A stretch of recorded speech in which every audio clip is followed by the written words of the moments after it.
afraid to check your notes. It's been a rough week. Just a frowny face. Yeah. Sadness. Alex, your podcast notes are just the lyrics to a My Chemical Romance song. Are you okay? Wait, you're changing them to Linkin Park? Are you crawling in your skin, Alex? Do you suffer from wounds that will not heal? Yes. Deep 100%. inside, do you know that you are confusing what is real? What is real? Oh. Emo McEmo pants, cheer up. Death is inevitable. That's actually probably too soon given the week you've had. Yeah. Sorry about that one. That's a little on the nose right now. Sorry. Didn't think before I said that one. My apologies. It's alright, man. I like this. I have like 4 things and you just have sadness. Oh, you had some other stuff. Yeah, I added some more stuff now. I'm trying to dig up some of the good before before I just dive into it. It's been a rough week.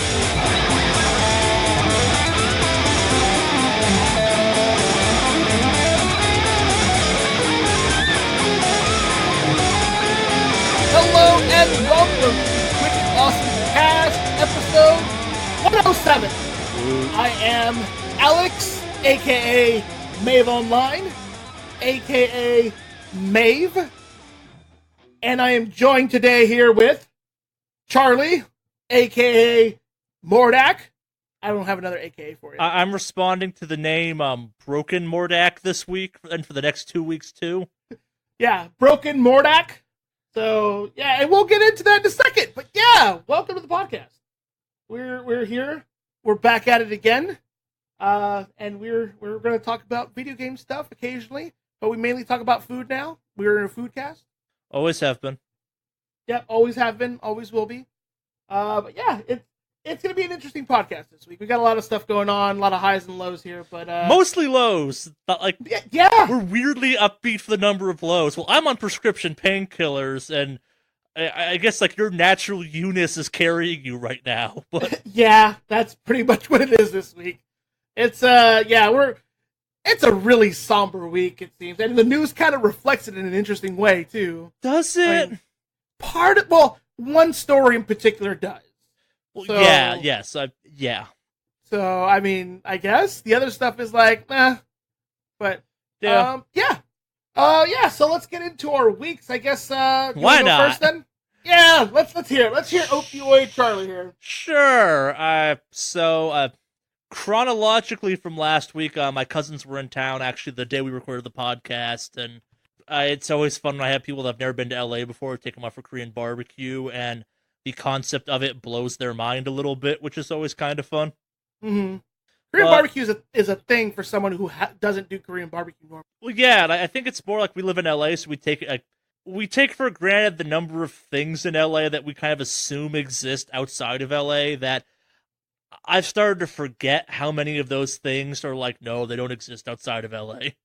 Or like, you have one fucking option for that, where it's like, oh, we have too many sushi restaurants in LA. Where I grew up, there was like 3, and 2 of them were like notoriously bad, but you went because they were like half the price of the other one. And you went knowing like, yeah, this place kind of fucking sucks. And the other one was the cheap one. And you're like, well, you might get food poisoning or you might get really good sushi, but you're probably getting the first one.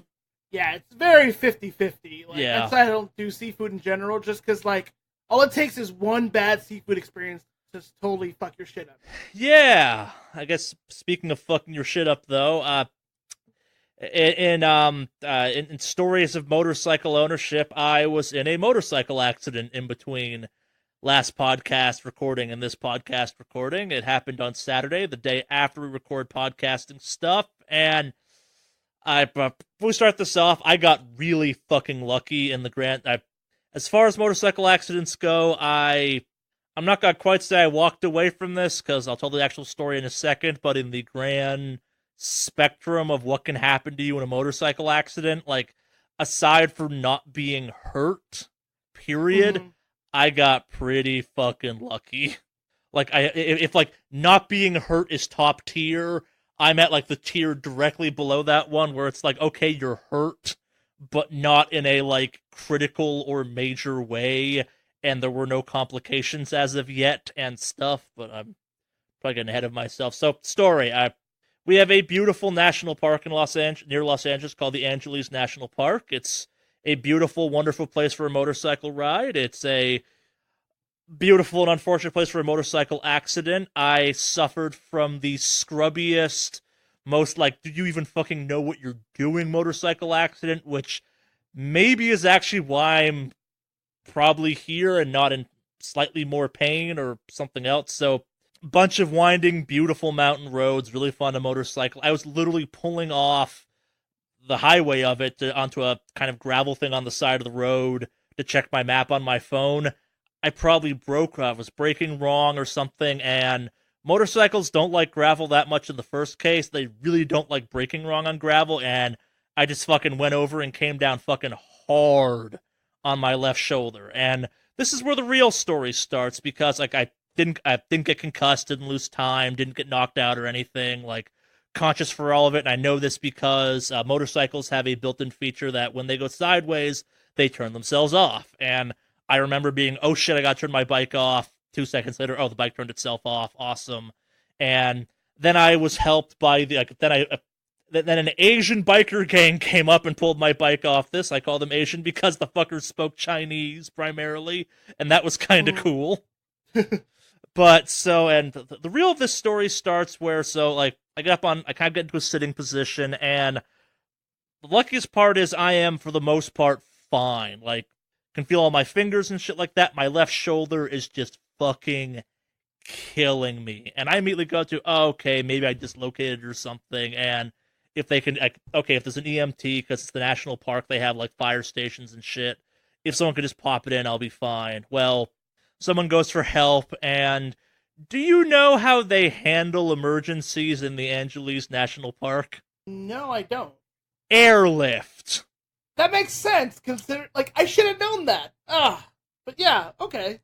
So, I'm sitting there on the ground. I think I'm lying down by the time someone shows up for this, because my shoulder really fucking hurt, and I was trying to find a position to make it comfortable, and the person comes over, starts doing the test on me, like this, the spine test, they're cutting off my gear. Like, side note, if you're gonna ride a motorcycle, fucking ride your gear. I should be in worse shape. Like, there should be more of my arm missing than there is. I have a small kind of like road rash section because my gear did what my gear was supposed to do and took the hit for me, kind of thing. And so they're cutting that off and kind of giving me the full test. Like, can you feel your toes? Yes, etc., etc. And it's around this time I fucking hear a helicopter approaching, and I go, oh no.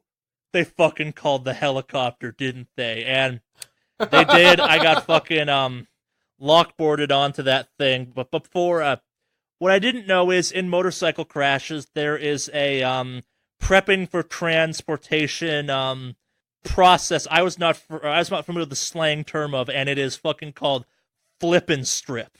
And I'm wearing my leather jacket, my armor, and stuff like that. And the lady who's helping me out with this has a fucking pair of scissors that is just cutting through this shit like it's not even on me. Like I'm fucking wearing a suit of paper or something, just going to town on some stuff that just took a sizable hit of like sharp gravel and speed and impact and stuff. Like, it's like not at all. So it's around this time I realize I am lying on the side of the Angeles Highway in my fucking underwear, boots, and one motorcycle glove, because they have cut everything off me, and they roll me onto my back on a board, and then like the helicopter like rescue people and like 4 other people that are part of this like exercise carry me over, put me on the helicopter, and it's at this point I'm like, oh, this is gonna be a fucking kick-ass story for the podcast this week. Oh. We take off, we're flying, we fly to a hospital, which I'm now going to refer to as the Armadillo Hospital from now on. I have thoughts about the Armadillo Hospital, mainly that they fucking suck. That's a shit-tier hospital, but we'll get to that in a second. So fun fact, when you're in a helicopter for medical reasons, it's basically an ambulance, so they're doing ambulance stuff, but in, like, helicopter tack gear, which you're like, this is some video game-ass shit at this point. So we get down, I get transferred to a stretcher, and at this point I'm like, I'm just gonna close my eyes and this is not happening, and I'd have to deal with the fact that like things are spiraling in ways I didn't like. What? Like literally, I was on there's a diner restaurant thing in the middle of the Angeles Park. I was going there for breakfast. I'm like, yeah, I'll take like 45-minute hour drive out there on the bike, get some breakfast, drive back. That'll be a fun Saturday kind of thing. Yeah, flash forward an hour and a half. Okay, I'm in a helicopter. So I'm in the trauma center of the Armadillo Hospital. That's not the actual name, so don't Google it. Maybe there's an Armadillo Hospital. Hope they're armadillos, not people. But like, I am the surliest trauma patient ever because I know I'm fine, and the tests they do for trauma are these like really redundant or repetitive, like making sure your facts stay the same. And like, the issue is some of these questions are questions that even like 100% healthy, I wouldn't have an answer for. It's like, how old are you? 28 or 29. Well, which is it? I don't actually ever actively know how old I am. What I forget with some frequency. I'm gonna blame maybe the trauma, but it's hard to forget how old you are. No, literally, if you asked me, like, the only reason I know actively right now that I'm 28 is the fact that I've had to fill out like a billion medical forms. Like, there will be occasions where I'll be driving in a car, and I'll be like, wait, how fucking old am I actually? I will actively forget, and this is not a new thing. I've been doing this for years. Like, since I turned, like, 25, like, maybe even 21, actually, I just stopped keeping track of how old I was because it didn't fucking matter to me anymore. Oh, okay. Oh, well, I guess. I mean, there's nothing else really in terms of, well, what's the landmark ages to hit? Like, yeah, I mean, a thing I don't care. As someone who does not like celebrating my birthday and has to do the math every year of how fucking old I am. Like, literally every year for my birthday, I'm like, how fucking old am I turning this year? Okay, yeah, I'm turning whatever. Got it. But so, like, the fact that I'm consistently saying 20 or 20, I'm like, wait, you really don't actually know how old you are. I'm like, I know I'm one of those 2 years. I'm not 30 yet. I think I'm the younger one, but I don't know. And I didn't before I left this morning on the motorcycle. And if you want proof of this, call my girlfriend, because we were driving in the car the other day, and I said, wait, how old am I again? Like, this is a thing. I guess you reach a certain age where it's like that. Yeah, I think it's once I turned 21, I just stopped caring, because it's like nothing happens between now and when I turn like 65 that I care about. Well, like, I mean, 30s is also kind of a nice little landmark, I guess. It's a landmark, but nothing in your life changes. Yeah, no, that's true. Nothing does change. Yeah, like, only reason I say 65 is like that's when you like qualify for like retirement movie stuff or like senior discounts. It's like, no, I only care about when like things actively affect my life. It's like, yeah, 25, you can rent a car without paying penalties or like extra taxes on it or something. It's like, yeah, but even then, it's like, oh, you could just lie half the time or have someone else do the car thing for you. Well, I think the senior like benefits age is 55. No. 65? Pretty sure. Well, color me surprised. That's when like legal retirement age is, I think. Okay. Don't know though.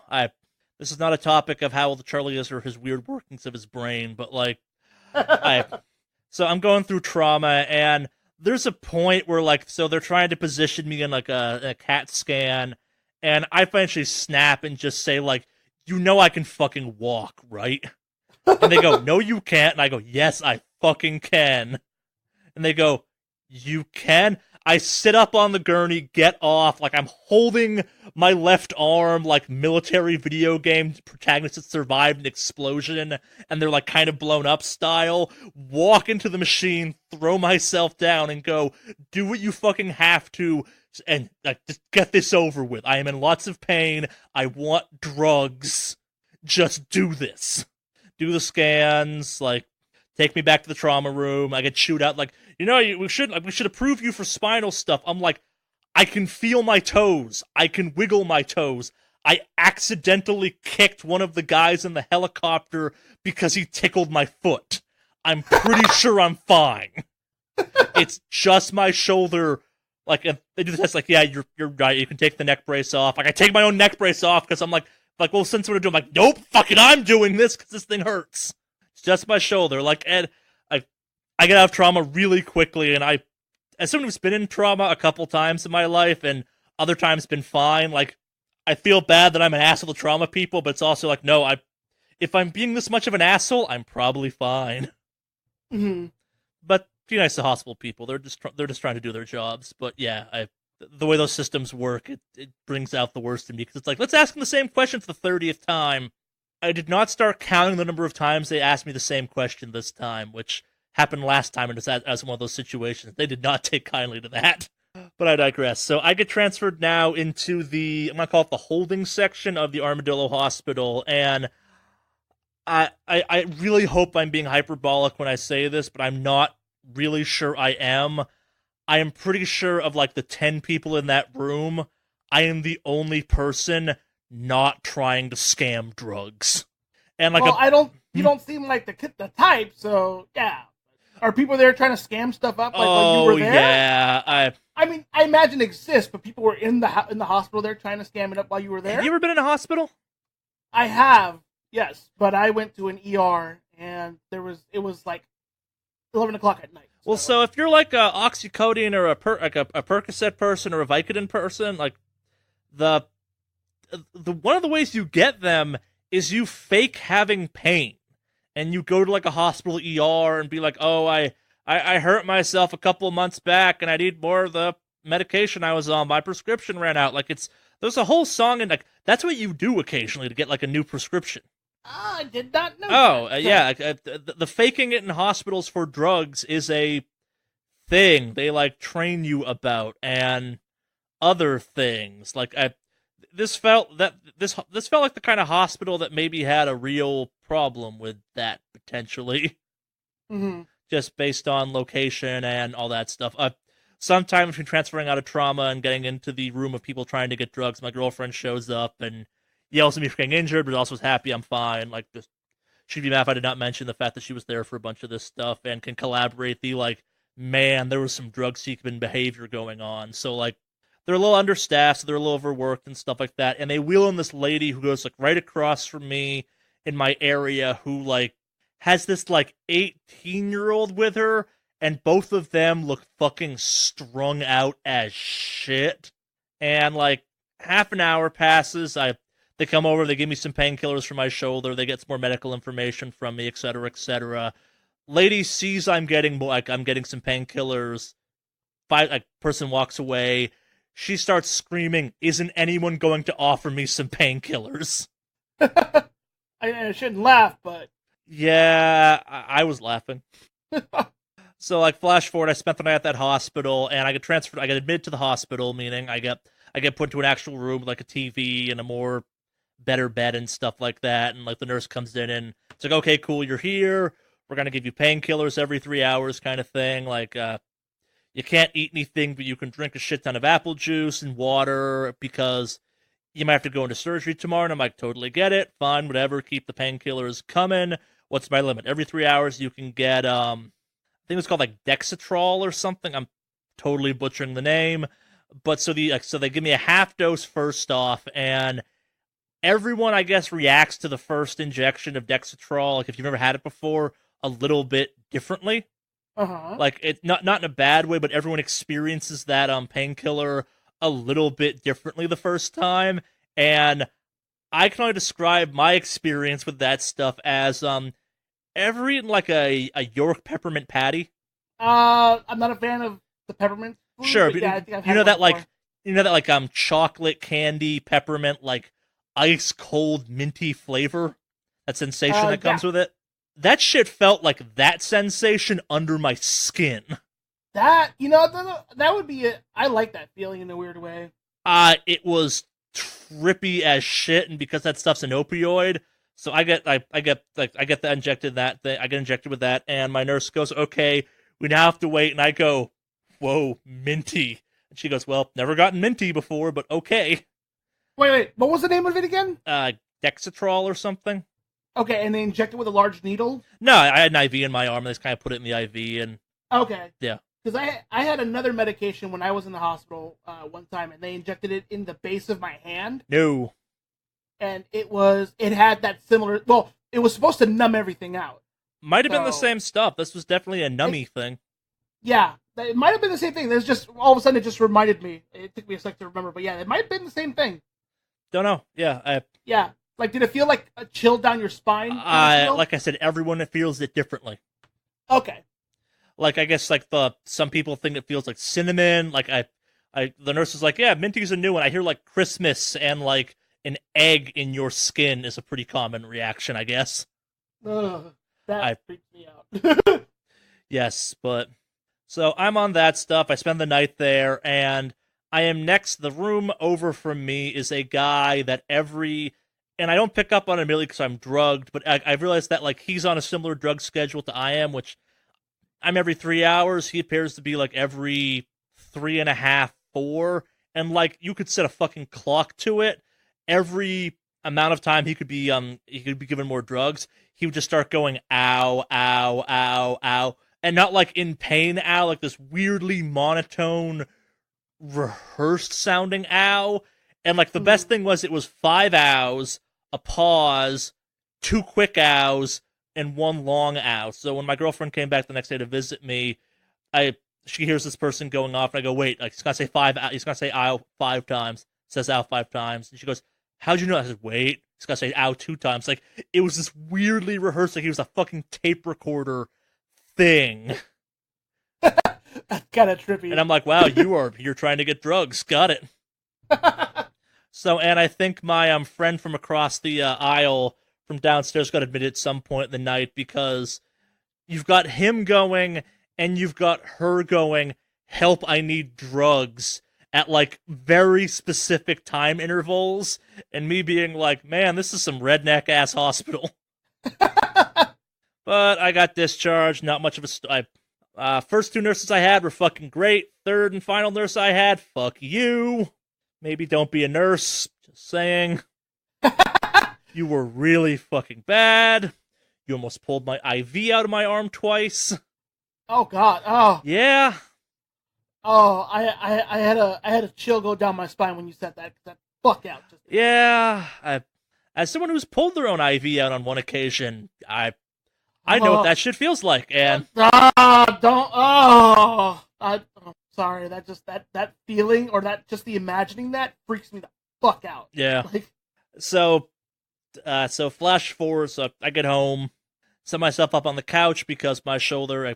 My diagnosis: I have some minor road rash. I got some kind of like gnarly, like, it's not a burn, it's more like a scab on my left arm, right below kind of where my shoulder got broken and stuff. Like, and like literally, I could not stress them. I got fucking lucky in the grand spectrum of motorcycle accidents. I am far more okay than I have any right to be in some regards. And, like, this is not some, like, oh, I did something right. I got fucking lucky as all hell. And I was wearing my gear and all that jazz. Like, do not think this is a typical motorcycle incident. Like, I should have a way, way, way more broken arm. And, like, busted ribs and way more skin missing and a concussion and other stuff. Maybe missing a tooth. I don't know.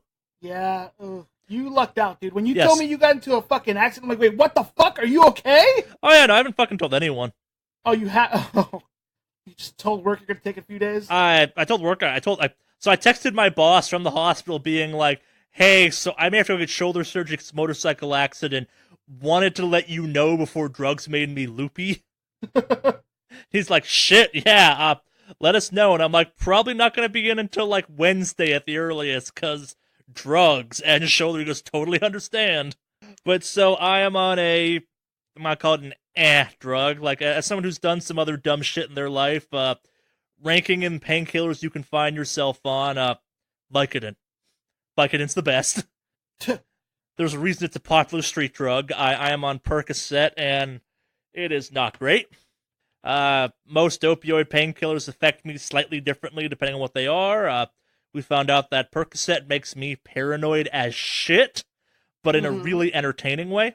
So because I've had nothing but time, my life revolves around taking painkillers to numb my shoulder up, sleeping, icing it, and watching TV. Or it did till recently. I started playing video games, which we'll get to around, like, Wednesday.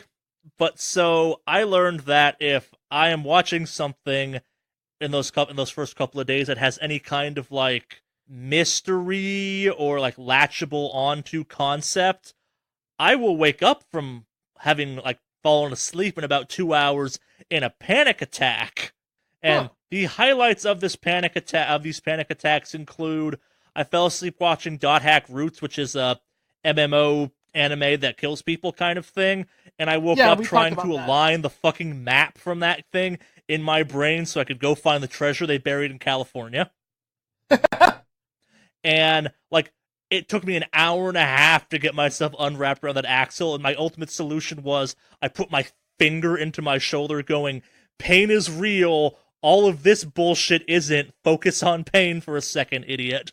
But the better one was, so I started rewatching The Expanse, I started watching the season 3 of The Expanse, because I can get that off one of my various subscription services, and I fell asleep as part of that, and woke up very concerned about the heightening military tensions in the solar system. The increased atomic solar tensions I was paranoid about for about 2 hours. And again, I'm sitting there going like, no, there's no colony on Mars. But the space tensions, man! They could nuke us and we couldn't stop them. We sent all our nuclear missiles to stop that asteroid from crashing with the planet. The UN doesn't run Earth, Charlie. It's a bunch of factions. There's no colony on Mars.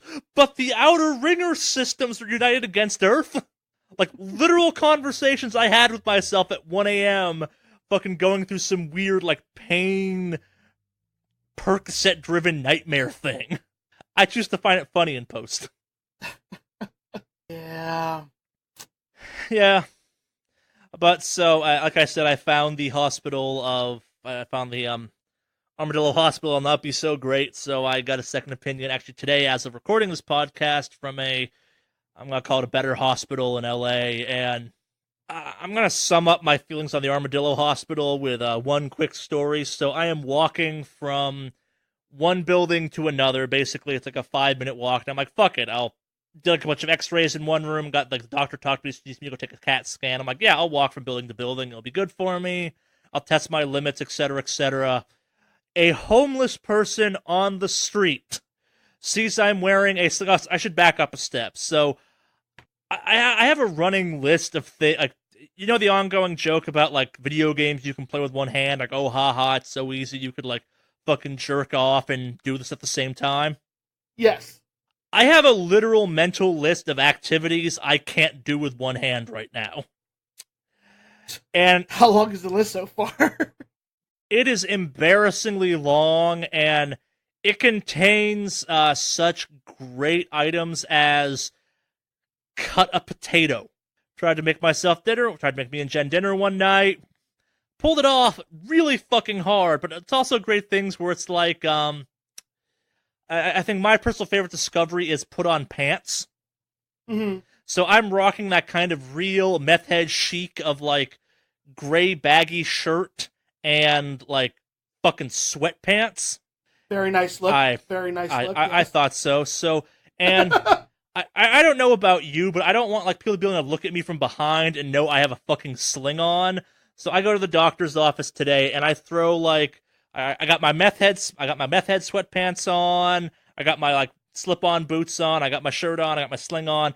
And I then throw, kind of cape style, one of my black kind of, like, mechanic shirts, one of my really oversized ones. So I have, like, my right arm through, and it's covering my left shoulder and the sling and stuff like that. So in my brain, I'm like, from the back, you're going to be looking at me and going, like, either that dude's a matador, or he's, like, carrying something sketchy shit, or he's wearing a cape, and you do not fuck with that guy, even though you can totally get the drop on him. Like, from the front, you can see I have a sling on and shit like that.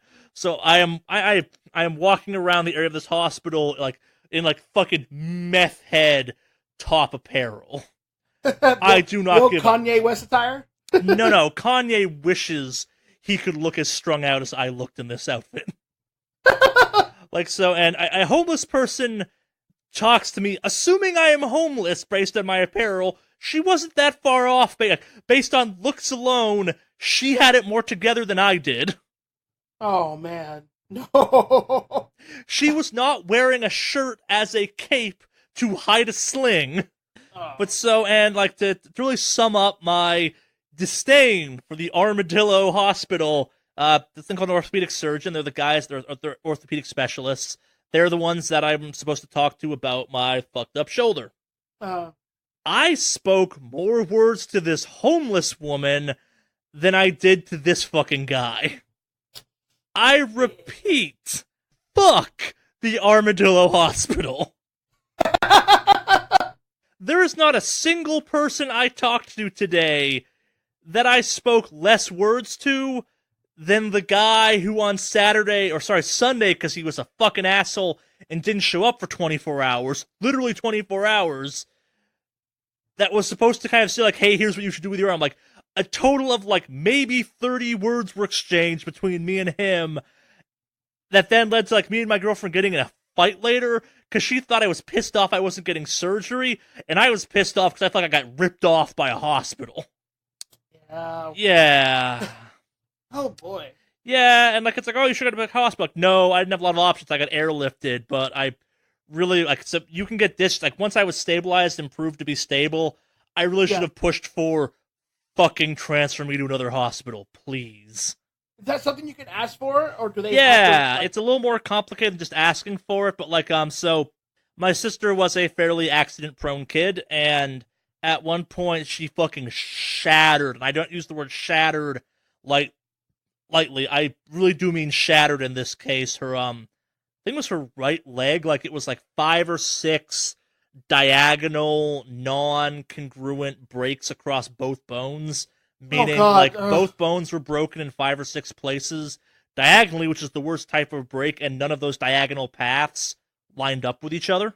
And this was, like, all up and down the majority of her leg kind of thing. So, and we were up in New Hampshire where they have really good ski accidents, and they got her stable and stuff like that, but because it requires surgery and a lot more kind of involved, like, realignment of the bone, the hospital discharged my sister to transfer with, like, they said, like, hey, we're gonna, like, discharge you, we're gonna pump her full of a shit ton of drugs, you put her ass in a car, and you drive her to this other hospital that is now waiting for her and has, like, a room ready and shit, and they'll take it from here.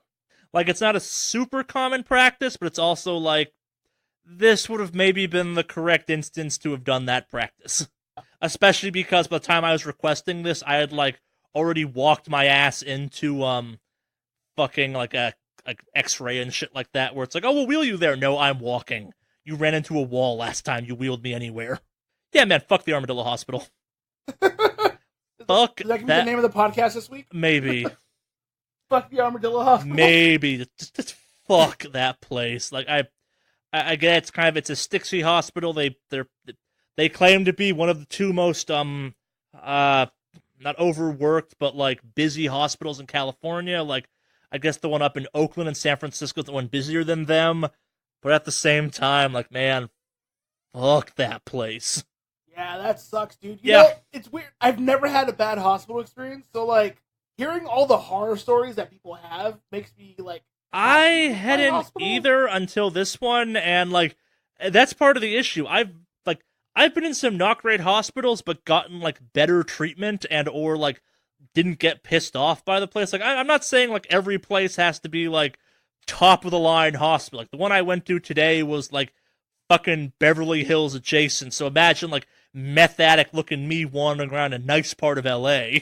Like, not every place needs to have that type of money. Like, I've been in some rural hospitals where it's, like, a certain level of competency. Like, maybe the orthopedic surgeon should say more than, like, 30 words to me. Don't have all my discharge paperwork disagree with itself. Like, little dumb shit like that. Like, we're pretty sure they fucked up my prescription. Wow. Because Jesus. my prescription for painkillers, like, because I have, like, multiple pieces of paper that all say different things, and the actual prescription I got filled is less than all of them. Jeez. Yeah, and that makes it like I really want Percocets, and I fucking hate those things. Like, it's this very bizarre phone call to them where you're trying not to sound like you're looking for more drugs, but you're like, hey, I have a bunch of paperwork that says I should have twice as many drugs than I have. Where's the rest of my drugs? I kind of need them. Yeah, fuck the Armadillo Hospital, man. Fuck that place, yeah. Pretty good. Fuck that place. Oh, man. Yeah. The saddest part of all of this, the bike is in better shape than I am. It took, minimal damage. I totally forgot to ask about the bike. Yep. Like, I think the shifter's a little bent and it's got some scratches, but as far as I can tell, the bike's fine beyond that. Got it back from impound. Not sure what I'm going to do with it yet. We shall see. Are you debating on just getting rid of it altogether? Smart part of me definitely thinks that's the choice to do. I know my girlfriend would be very happy if I went down that path too. Part of me that owns a new motorcycle and enjoys riding motorcycles is like, let's see how you feel when you're better. But that's a smaller part of me than the, you fucking hospitalized yourself, you idiot. And there might be some deals you made with some people that are like, hey, if I hospitalize myself, we'll sell it. I don't know yet. I'm going to wait till I'm not on prescription grade painkillers and this entire thing shakes itself out. Like, literally what I did today was redoing everything I had done at the Armadillo hospital. Yeah. Like, all the x-rays had to be redone. I had a CAT scan redone because they're like, yeah, the CAT scan we got sent from there fucking sucks. But, yeah. I did play some video games, though. Oh, that's good. At least there's like a Yeah. high, I guess. Yeah. A high. We'll call it a high. So I am now kind of stuck playing video games that only require one hand to play. And I mean literally one hand to play, so I naturally started trying out Eve again. Because you really can play that game one-handed. Which one was this one again? Eve. Oh, Eve. Wait, well, how can you not? You can play it one-handed or you can't? What? You can totally play that game one-handed. Yeah, I figured. It's an MMO. Yeah. Like, even more so than WoW. Actually, when we get into mine, I'll tell you about that one. Sure. It was an adventure, but it was done. Save it for the main topic. I will. Yeah, I've been playing that, and so initially I wasn't going to pick it up or not pick it up immediately, maybe it would forget in price, but because I can totally play it with one hand, I've also been playing David Cage's new release, Detroit Become Human. Uh-huh. And that is a David Cage-ass video game. Is it one armor accessible? Or is it like, or do you have to like kind of do certain things just to kind of get it to work? Well, so that game is a quick time fest, meaning like I can have one hand on both joysticks and I can kind of get through. Hmm. Like it's not utilizing the controller to the fullest of its capabilities. Like it is a Telltale game with more button prompts. Gotcha. Yeah. Okay. I'm still pretty early on. I stand by my kind of initial reaction to it a couple weeks back, which was this is definitely the best David Cage game I've played. But I think my other comment on it was I think it invokes or tries to reference or like tries to tackle some topics that are like big, heady topics that it is not good enough to tackle. Like this game takes a what's the right word for it? So the basis of the game is it's like about like I think 30 or 40 years in the future, and a company has invented robots or androids that can be used as like grunt labor for humans. And this is maybe the most interesting part of the game has yet to deal with, and I don't think it's going to deal with it, is like, what if you suddenly replaced all of the like menial labor jobs with people you don't have to pay, don't have to eat, and are kind of disposable?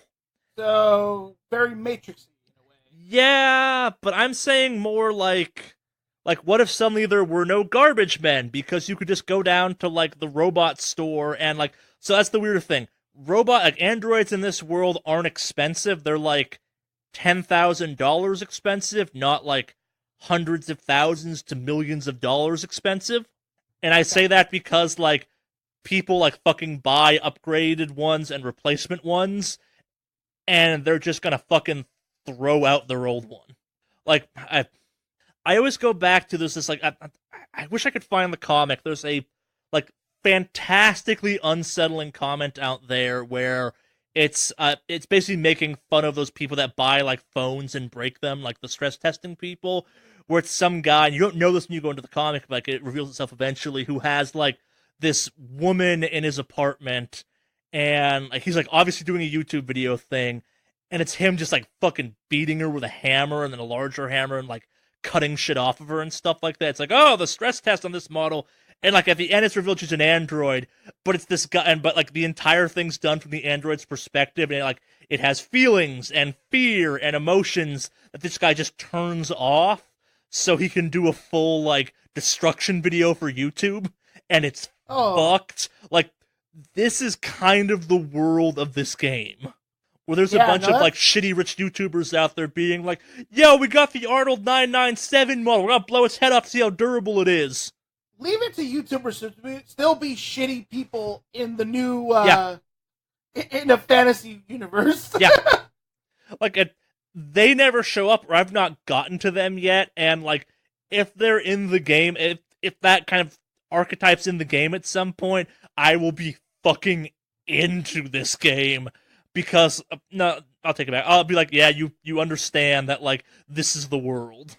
But this game is not that good. Like, it tackles some real kind of current controversial topics, like slavery is bad. Yeah, and, like, but it also approaches that concept without, like, ever acknowledging any history of slavery. It has this kind of... It kind of has this weird, like, awkward conversation about, like... It'd be like if you were an alien and you just invented the word slavery, and it was like, what is slavery? Well, it's when you, like, own other people. It's like if you had a culture that had never done that somehow, and you were trying to comprehend the concept of, like, a species owning a part of its species and, like, treating them like property and killing them without consequence. Like, that's kind of how the game treats this topic, except where it's like, no, this game takes place in, like, the U.S., specifically Detroit, a place with some real, like, historical issues on this topic. Like, slavery is a thing we had in the U.S., and it's fucked. And, like, a sizable chunk of the U.S. is like, oh, the Civil War wasn't fought over this. It was fought over rights. The rights to own slaves. So yes, it was fought over slavery, but, like, the game never acknowledges any of that shit. Like, it's, like, again, like, it's gonna sound fucked up, but, like, this game needs a story arc with, like, some dude who's, like, all into the Confederate flag being like, fucking, yeah, I can own people again.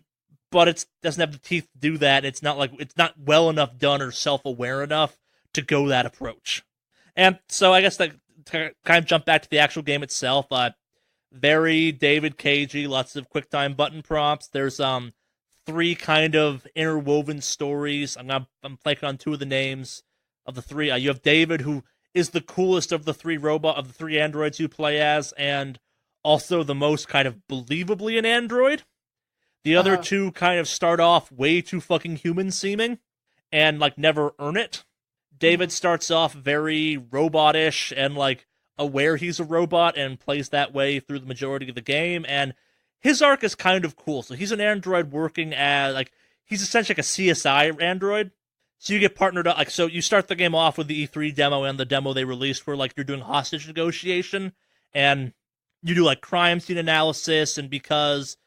David is an android, he can, like, lick blood and do a full DNA sample right there, like, and he could reconstruct crime scenes. It's a very kind of cool puzzle mechanic, and the story for him is kind of interesting, where he gets paired up with a detective who's like, I don't really want to work with one of them.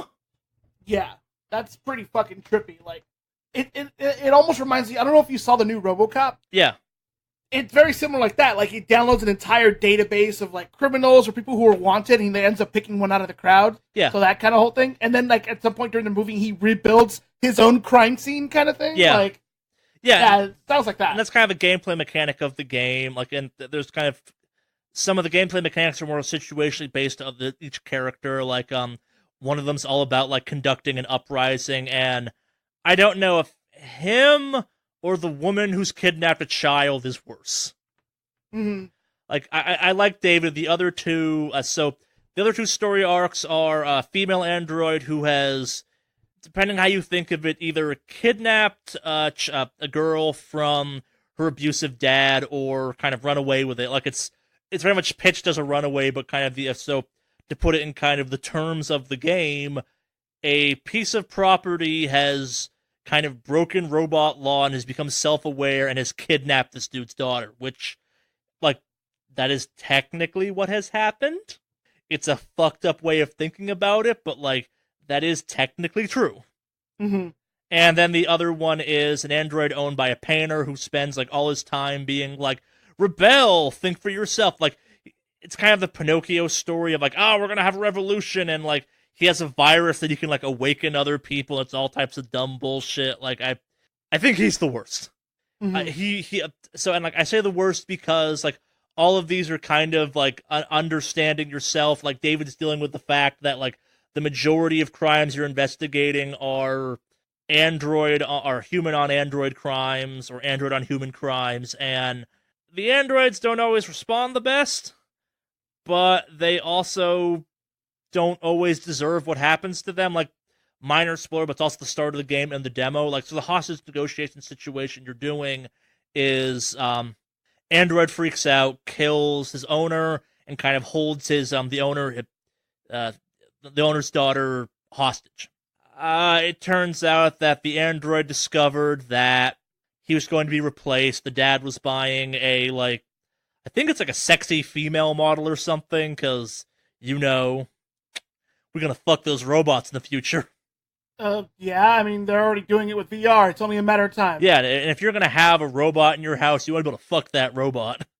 Like, that's kind of how not tactfully it's handled in the game, too, but yeah. I digress. And, like, the robot is attached to the girl, and, like, thinks it's part of the family, and, like, fucking wigs out, and it has, like, a programming break, and on one hand, like, it does murder someone and take someone hostage. On the other hand, it's like, yeah, this guy was going to fucking throw you in the trash or recycle you, and you think of yourself as part of, you're attached to the girl. The girl, like, has pictures of her and the android all over her room and stuff like that. Like, there's a the android's argument of, like, I'm part of the family, I'm realish, is not totally unfair either. Like, and when the game is doing that, I think the game is actually pretty good when it's like, okay, yeah, this is technically a crime or technically illegal, but, like, if you look at it in context, like, maybe the android's in the right, or maybe it's not so black and white, but at the same time, it's like, no, this robot that's supposed to not be able to kill people can kill people. Mm-hmm.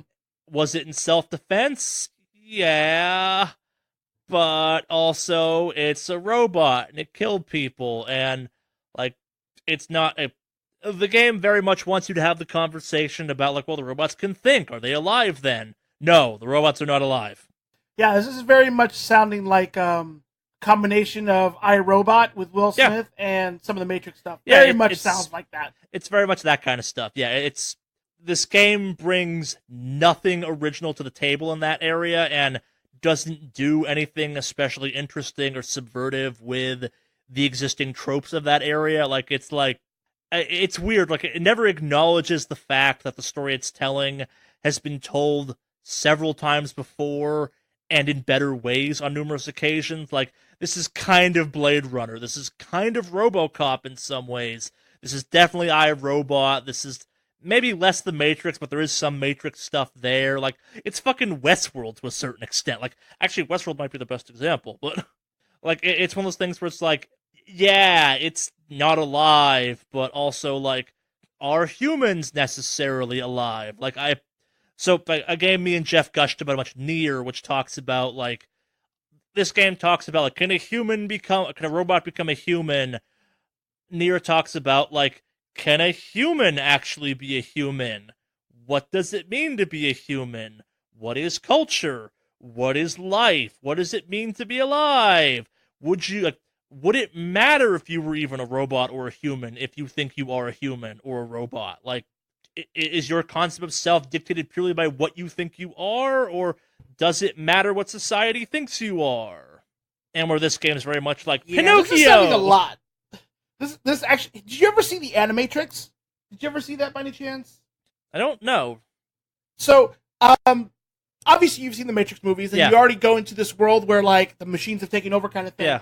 But in the Animatrix, they do two-parter. You're talking about the robot the uprising thing with the, like, the... Yes. Yes, I have what you're talking about.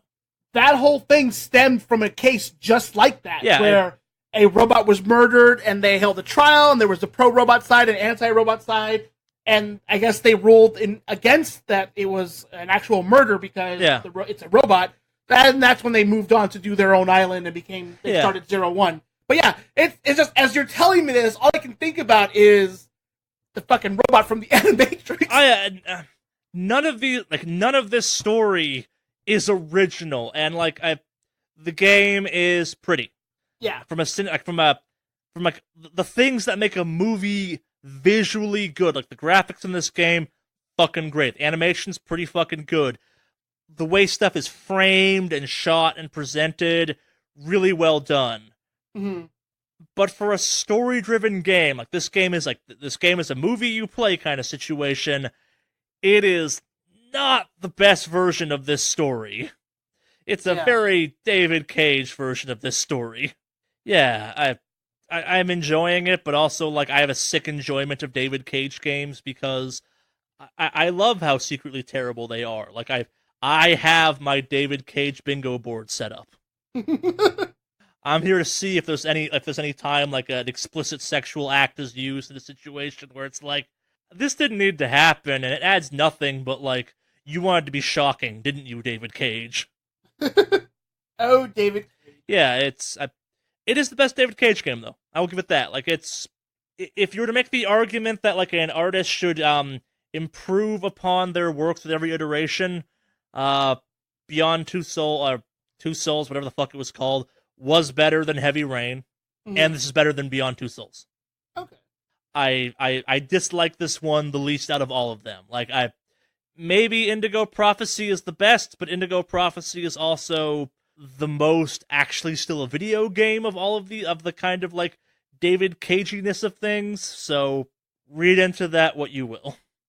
Yeah. Okay. Yeah. More on this. I'm still playing it, so no final thoughts yet. I suspect I will get to the end of this and go, yup. But I don't know yet. That's what I've been up to since I broke my arm and stuff. What have you been up to? Well, I did get a chance to dog sit your dog, which was cool. So that happened after we recorded the last podcast. So that was fun. She slept most of the time. Yeah, that's kind of what she does. Cool. Yeah, I kind of would check up every once in a while. It was funny. I had to sneak in a couple pictures. One of which actually upset you very much because you. What kind of man Snapchat filters their dog, another man's dog? Yeah, there it is. So, but it was perfect because I had walked over to get the pictures ready, and in that time I was getting set up, your dog slowly started to stick out its tongue, so it had that tongue sticking out, asleep derpy look, which was fucking hilarious and great. That's like sending pornography of your friend's wife to that friend and be like, "Look what I found," and you're like, okay, followed by, why were you looking for this? Explain yourself. I thought it was cool, and it was cute. I'm sorry, that's what it was. I understand why you did what you did. I'm just making a joke out of the fact it's it's a little weird. Why? I don't know, but it is. Although when you replied, what kind of man filters another man's dog, I thought that was kind of funny. Yes.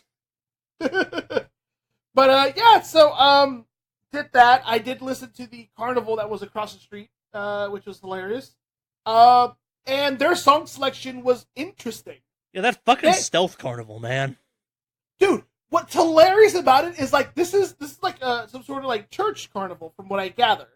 And it's, they're playing, Rebel Yell. I think it was that Billy Joel, I think that is. No, fuck, is that Billy Joel? I thought that was Poison or something. No, it's definitely Billy Joel. But yeah, they had songs like that, and they played, what was the one? You thought it was the Marilyn Manson version, but it was actually... Personal Jesus or whatever? Yeah, Personal Jesus. I'm like, these are odd selections for a church to play. But, they did not get less weird, I'll tell you that right now. Yeah, that was interesting, I'll give you that. But yeah, so I ended up listening to that, and that was kind of fun. It was part of the excitement of just hearing see what they'd come up with. It was okay, what are they doing now? Okay, all right, and it just got better and better. But yeah, so that was all right. That was cool. That was a nice. That was a Friday. That was nice. Saturday and Sunday didn't really do much. Obviously getting sorted out with all the moving stuff. The move situation, as far as moving our stuff, is settled. So that's all taken care of. trying to finalize an apartment. I'm actually going to be going up to Oregon next week. So I'll be leaving just to go finalize any apartment stuff, and I have to do some like fingerprint stuff and stuff I have to do in person for this new job. So I'm going to be heading out the 2nd and then coming back some point soon. But yeah, I'll be out there next week just to get some stuff settled. But yeah, it's going to be an adventure because I think it's also Mandy and I's first road trip. That'll be fun. And then the week started to become pretty crap. So today, actually, it's related to the news I got on Monday, but I had a friend of mine who passed away. He's a high school friend of mine. So it kind of sucked that kind of news came. But I kid you not, I'm not making this up. Do you know what the name of my friend was? No, what happened? Well, no, do you know what his name is? Just take a guess. What? Of all the names. Give me where to go off of, man. Like, it's a name you're pretty familiar with, and this podcast is pretty familiar with. Jeff? Yes. Huh? Yeah. My friend who passed away is Jeff. Not the Jeff of the podcast, just to throw that out there for anybody thinking. I should go check. I actually don't know if that's true. Please go check. Yeah, but so my buddy Jeff passed away this past week. We're not really sure why, but today I attended his viewing. So it was bittersweet because obviously it's a sad circumstance to be there, but at the same time it was interesting to catch up with people in high school and old jobs that I hadn't seen in a long time because he was a friend of mine from middle school, high school, and then we worked together for a while. So yeah, it was a little bittersweet, but yeah, it just that plus some other stuff going on right now that's just it's piled up. Just to summarize it, it's been a rough week, and it was interesting because I had told because Charlie and I always plan out the details for the podcast every week as part of our thing, and I was telling him, hey, we might have some problems recording on our normal record day because I have this going on, and he's like, well, I should probably mention that I broke my shoulder this weekend. I'm like, wait, what? And I'm like, man, this week fucking sucks. Oh yeah, so few people know I broke my arm. Yeah. So I'm like, this is just a fucking week. But yeah, I do have, like I said, even though it's been a rough week, there were some highlights. I finally got God of War, so that's kind of cool. I got a chance to play a little bit of it over when I was dog sitting for Charlie, and that was it. That game is fucking pretty. Like, I obviously you watch some of the YouTube stuff and whatnot, and you see the trailers, but geez, actually playing it, that game is fucking pretty. It's a pretty good game, isn't it? Yeah, like even as a pretty good game visually, that game is fucking pretty. Like, wow. So I can't wait to play through it. I'm actually probably gonna do a good chunk of that tomorrow, during my 12-hour mini marathon that I'm gonna be doing. I haven't really posted much about it because I wasn't even too sure if I was going to do it this week. But for now, I'm just going to go ahead and start it up tomorrow after class and all that. And then 2 p.m. to 2 a.m. It'll already be done by the time this podcast goes up. But I've been talking about it for a little while now. More on it next week. Yes. And also, so I think some of these dolphins that we talked about last week are starting to infiltrate the United States. Just to throw it out there because we had a new hire, and I'm pretty sure he's a fishy looking fella. If anybody goes to my Instagram or whatnot, don't make references to your social media people have to keep up with to know your bad, shitty joke. Okay, so no, I'm gonna ruin this for you. Someone put an inflatable dolphin in a cubicle where Alex works. That's the story. Do not let his lies influence you. He's going to make pun after pun. Lots of fish jokes, lots of dolphin jokes. I am stopping him right here. You're not taking this from me. Oh, I will. You can edit this shit in post. I'm talking about it right now. And I will. But considering the whole week situation and whatnot, I was walking through Albertsons on my, I go to Albertsons, and I happened to see that they had inflatable summer aisle stuff already out, and I saw a bunch of fucking inflated dolphins and whales and manta rays, and I was like, you know what would be fucking hilarious? If I walked with a giant inflatable dolphin through work. So I went on ahead. See, how is this funny? How is this actually funny? Like, where's the joke? The joke is people will see something that's completely out of the ordinary, and my seeing their reaction is funny to me. That's the joke, Charlie. So easily amused. It was $7 well fucking spent. So, so I ended up picking it up, walked through work, and took it up to the top floor where I'm set up at, and walked right into the office and just put it in somebody else's cubicle who wasn't there. We gave it a shirt, we put a headset on it, and it sat there for the rest of the day. And in fact, is still there at work right now, as of this recording. Because I was like, fuck it. I need some sort of amusement this week. And it was I'll just do this. So it was funny though at the end because we have a cleaning lady who comes in and cleans the building. Like, well, there's a lot of them that come by and do a lot of cleaning for the building because it's a large building we work in. And I guess obviously she didn't see the dolphin there, so she turns over as she's picking up the trash cans and she freaks the fuck out because she didn't expect to see a dolphin sitting in the cubicle, which I thought was hilarious. I didn't mean to scare her, but it just turned out to be a thing. See, maybe I'd find this funnier if it wasn't a blatant ripoff of a joke we played in my office recently. Did you? I didn't know you did that. Did I tell you about the tent? No. Oh, so we built a tent in the middle of our office, and so we have two offices for my company, and the other office, we have little cameras that kind of let you see people in the other office, just so you can call them if need be, and we aimed the camera at the tent, and they're on the East Coast, it's a 3-hour time zone difference, and they had no fucking clue what the fuck was going on, and we just kind of left the tent in there all day. Mm-hmm. Whenever they call you, like, what the fuck's at the tent? What tent? See, that's a joke. That's actually funny. See, I didn't know that story beforehand, so now I feel like I did rip you off in a way. Yeah, well, you did. Actually, it doesn't count. It doesn't count because I didn't know about it prior to that. You can be a ripoff kind of without your knowledge. That's true, but doesn't ripoff include intent in a way? No, or being aware of a ripoff? I could technically sue you for stealing my intellectual property. Maybe it's not quite a direct copy, but it's definitely probably falls in the realm of copyright. Mm-hmm. It's similar enough to something I did that I can probably claim ownership of it. Well, you can go ahead and claim it if you want. Just tying this back to last week's stuff. But yeah, that's pretty much been my week, man. I was tapped out this week, and it's just kind of dragged on. Yeah, when you were texting me saying like maybe we won't get to do a podcast this week, I'm like, I kind of need to do a podcast this week. Yeah, I mean, my thing is, like, as long as we work around certain schedules, because, like, right now, it's starting to get really busy with, like, seeing people before we move kind of thing. But, yeah, I mean, as long as we're pretty flexible on that, we're okay. I'll even, try to adjust here and there. But oh, no, I meant more it's just kind of nice to have this time once a week, because the podcast that's sane and hasn't fucked my life over recently. The podcast has not broken a bone in my body yet. Mm-hmm. Yeah, true. Yeah, I'm kind of glad we ended up doing it after all. So, and there was some good news to kind of go over. I think there's some good stuff to go over this week. So yeah, and it's nice to kind of like I to be honest, like I almost was like, hey, dude, let's just bypass this week. I'm glad I did. We persevere. We persevered. Yes.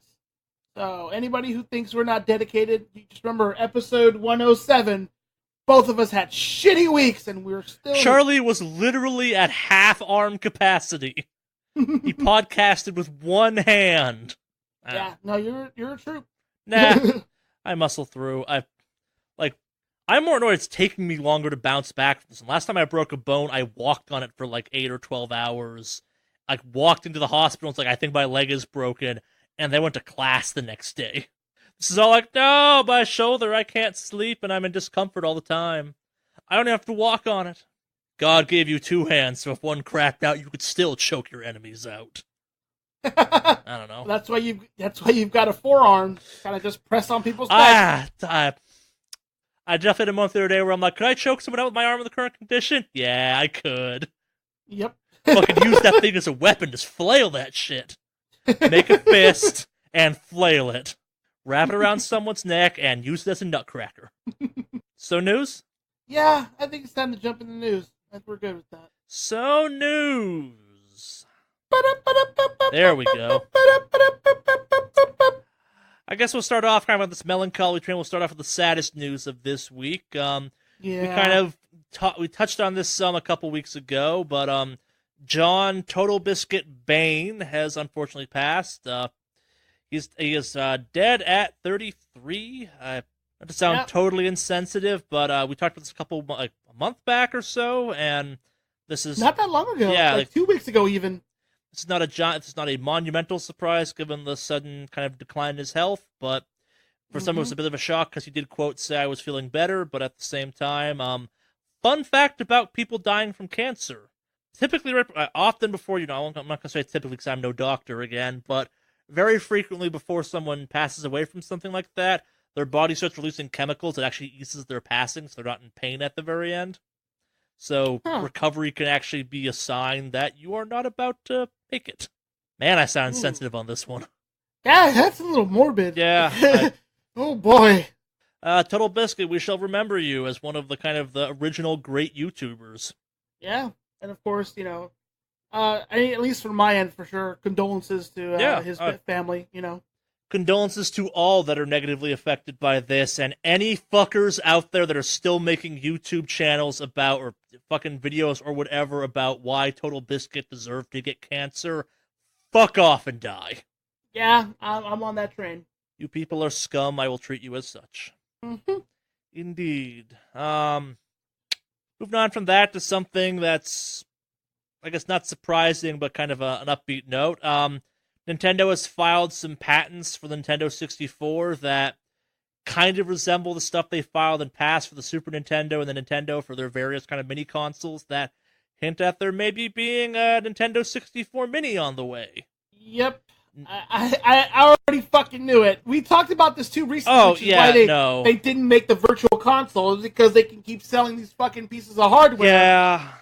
That is dirt cheap and fucking cash in. And you know what? People will line up through the fucking door to buy this shit. Yeah, I just want the games on my Switch, bruh. Yeah, you know what? Best I can do is another mini console. Yeah. I haven't bought any of them yet because I've been like, oh, that'd be super cool to play again. Or not. I don't care anymore. So on in the speed we're going right now, we should have a GameCube Mini next year. And then a couple months after that, we will have the Wii Mini, to be in true fashion. Even though these games are all digital for the Wii Mini, you can buy the console again and regret your decision and remember the nostalgia of the fact that you buy the fucking Wii. And I think GameCube is as far as they go. Yeah. Actually... Yeah, I mean, realistically, I know they would. Like, I get that, but... Nintendo 64 might actually be as far as they go. No, they'll definitely do the GameCube. Are you fucking kidding me? And not dick ride the number of fucking Smash fanboys for fucking Melee? Are you kidding me? No. I don't disagree with you. I'm not convinced Melee makes that list, in all honesty, given Nintendo's previous choosing patterns. I don't know.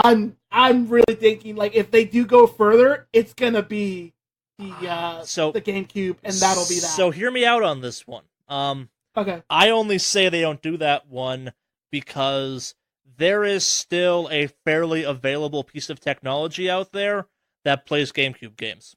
What is this? The GameCube? The Wii. Oh, but the Wii, they stopped making the Wii already. Yeah, but I don't think they're gonna cut into that. But I think the fact that you can still actively buy something that plays GameCube games is something they are aware of. Like, you can't buy it new, but like part of the sell for these things are, where the fuck do you get a replacement game Nintendo 64 at this point? Like, there are ways of playing GameCube stuff out there. Like, the world is lousy with Wiis, and they are cheap, and they will fucking play GameCube games. Yeah, but do those support the GameCube controllers? Yeah. Oh, is it with the same adapter for the Wii U and all? Yeah, that? you can. I think, for some reason, I think you could also the adapter for the Wii U is the one for the Wii. Okay. And I think, like, to take it one step back, I think you can fucking plug GameCube controllers into the Wii controllers. Like, I'm almost positive there was a port in the Wii for GameCube controllers. I mean, that would make sense, but dude, Nintendo will find a way. Oh no, yeah, there were totally fucking ports in the Wii for GameCube controllers. Okay. There was 4 ports in the Wii for GameCube controllers. Hmm. Maybe not all of them, but there's also totally a cable you can use to plug a GameCube controller into the Wii waggle thing, the Wii stick. Okay. Like, yeah, no, I totally remember doing this. Yeah, yes, because I think that's how they occasionally play Smash at tournaments now too. Are you sure? Because I always see them having to use the CRTs because they have the actual GameCube console. Remember, the Wii was also CRT. Wait, the Wii was CRT only? Yeah, you had the red one, the Mario color one, was the only HDMI one. Ah, okay. I don't think I'm making, maybe you could buy an adapter, but, I'm pretty sure the Wii was just CRT. But, I mean, at the same time, though, they can cash in on all that, hey, here's another copy of the game integrated into the console. See, and maybe this is where I differ from you. I don't, you swim in circles that people still give a fuck about Melee. I think it's one of those ones, if you crunch the numbers of, hey, Melee fanboys, is this viable on that numbers alone? No. And, beyond that, what games do you put on a mini GameCube? Let me see. Obviously, Smash would be one. Okay, you got Smash. And I said, other than Smash, what do you put on a mini GameCube? Didn't they have a Bayonetta come out for? Nope. No? Even in Japan? Nope. Okay, so how about, was it, Wind Waker? Available on HD versions, available for the Wii U, and I think it's also now available for the Switch. Is it for the Switch? Okay. I don't know. I know a re-release of that exists out there already. That's better at that fixes that version of the game. Okay. Maybe release Ocarina of Time and Master Quest, because I know they did that when you bought something it was a re-release of Ocarina of Time for the GameCube. You also got Master Quest as part of the disc. I think that got. Oh, no. I bought that. Maybe for the DS. No, because I know they had one that was a disc format. Yeah, I know. I think they did an Ocarina of Time remaster recently-ish. Okay. Well, I know they did it for the it's for the handheld one, the really small one. Yeah, the DS. Yeah. Cube, I'm not sure now that you think about it. Or now that you mention it, Mario Kart for sure would be on there. What you mean? You mean Double Dash? The one of the more reviled versions of fucking Mario Kart.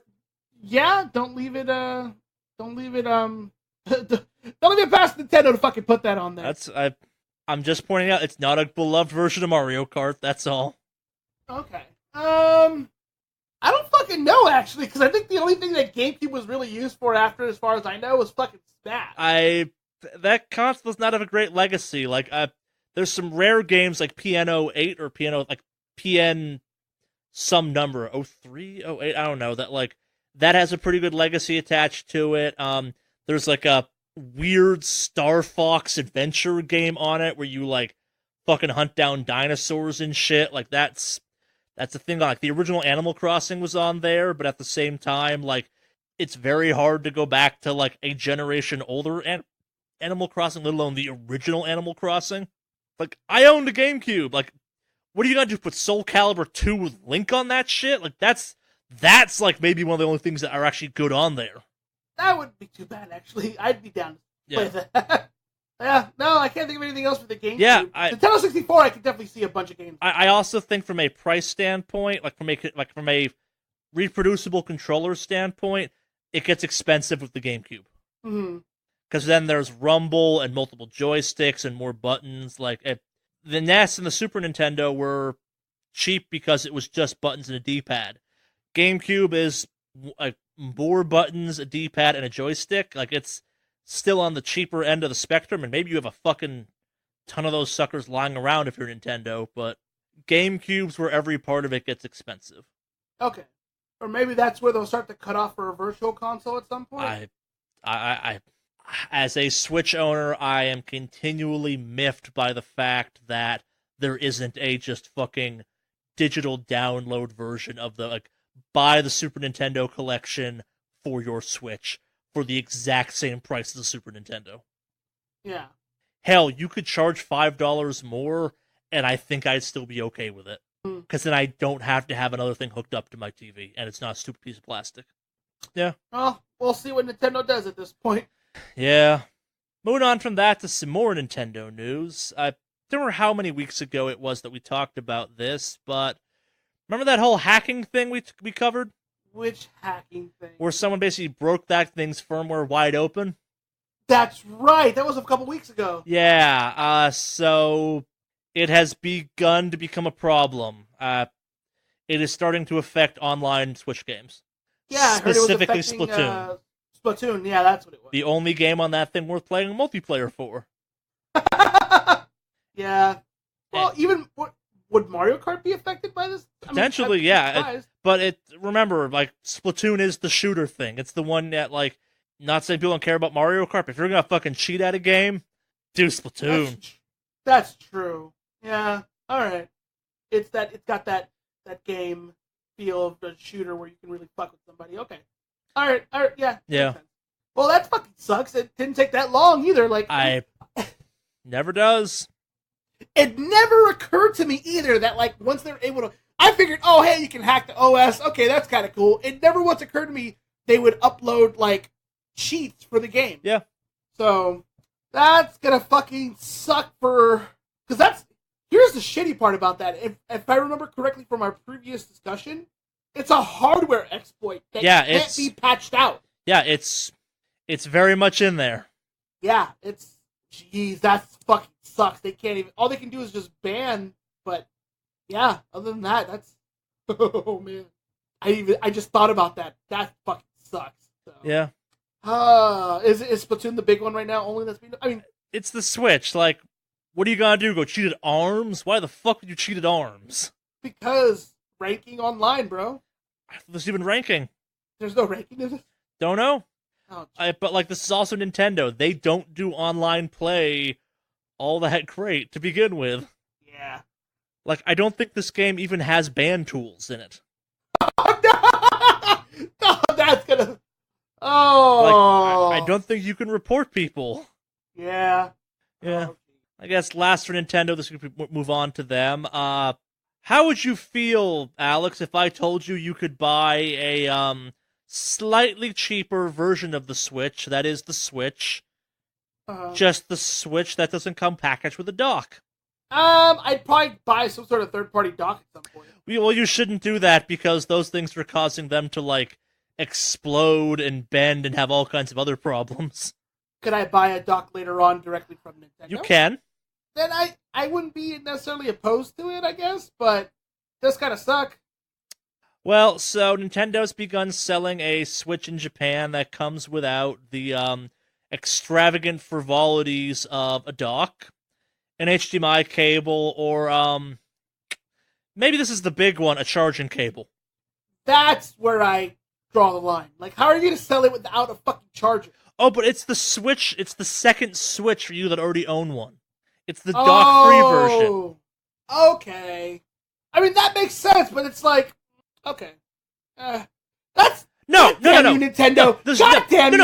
No. There's no way of charging this thing because you only have one charger still because one of the charger plugs into the dock, meaning, like, are you gonna fucking hot swap this shit to charge them? Yeah, no. I stand by what I said. The hard cutoff is the fucking... How do you sell that a charger? Like, that's like Apple going, hey, we're selling a cheaper version of the iPhone X, but you get no charger, no cable, and you've got about 20% battery when you turn it on and start setting it up. Good luck! Oh, and by the way, if you try to use any third-party cables, your phone will explode. Yeah. Oh, god damn you, Nintendo.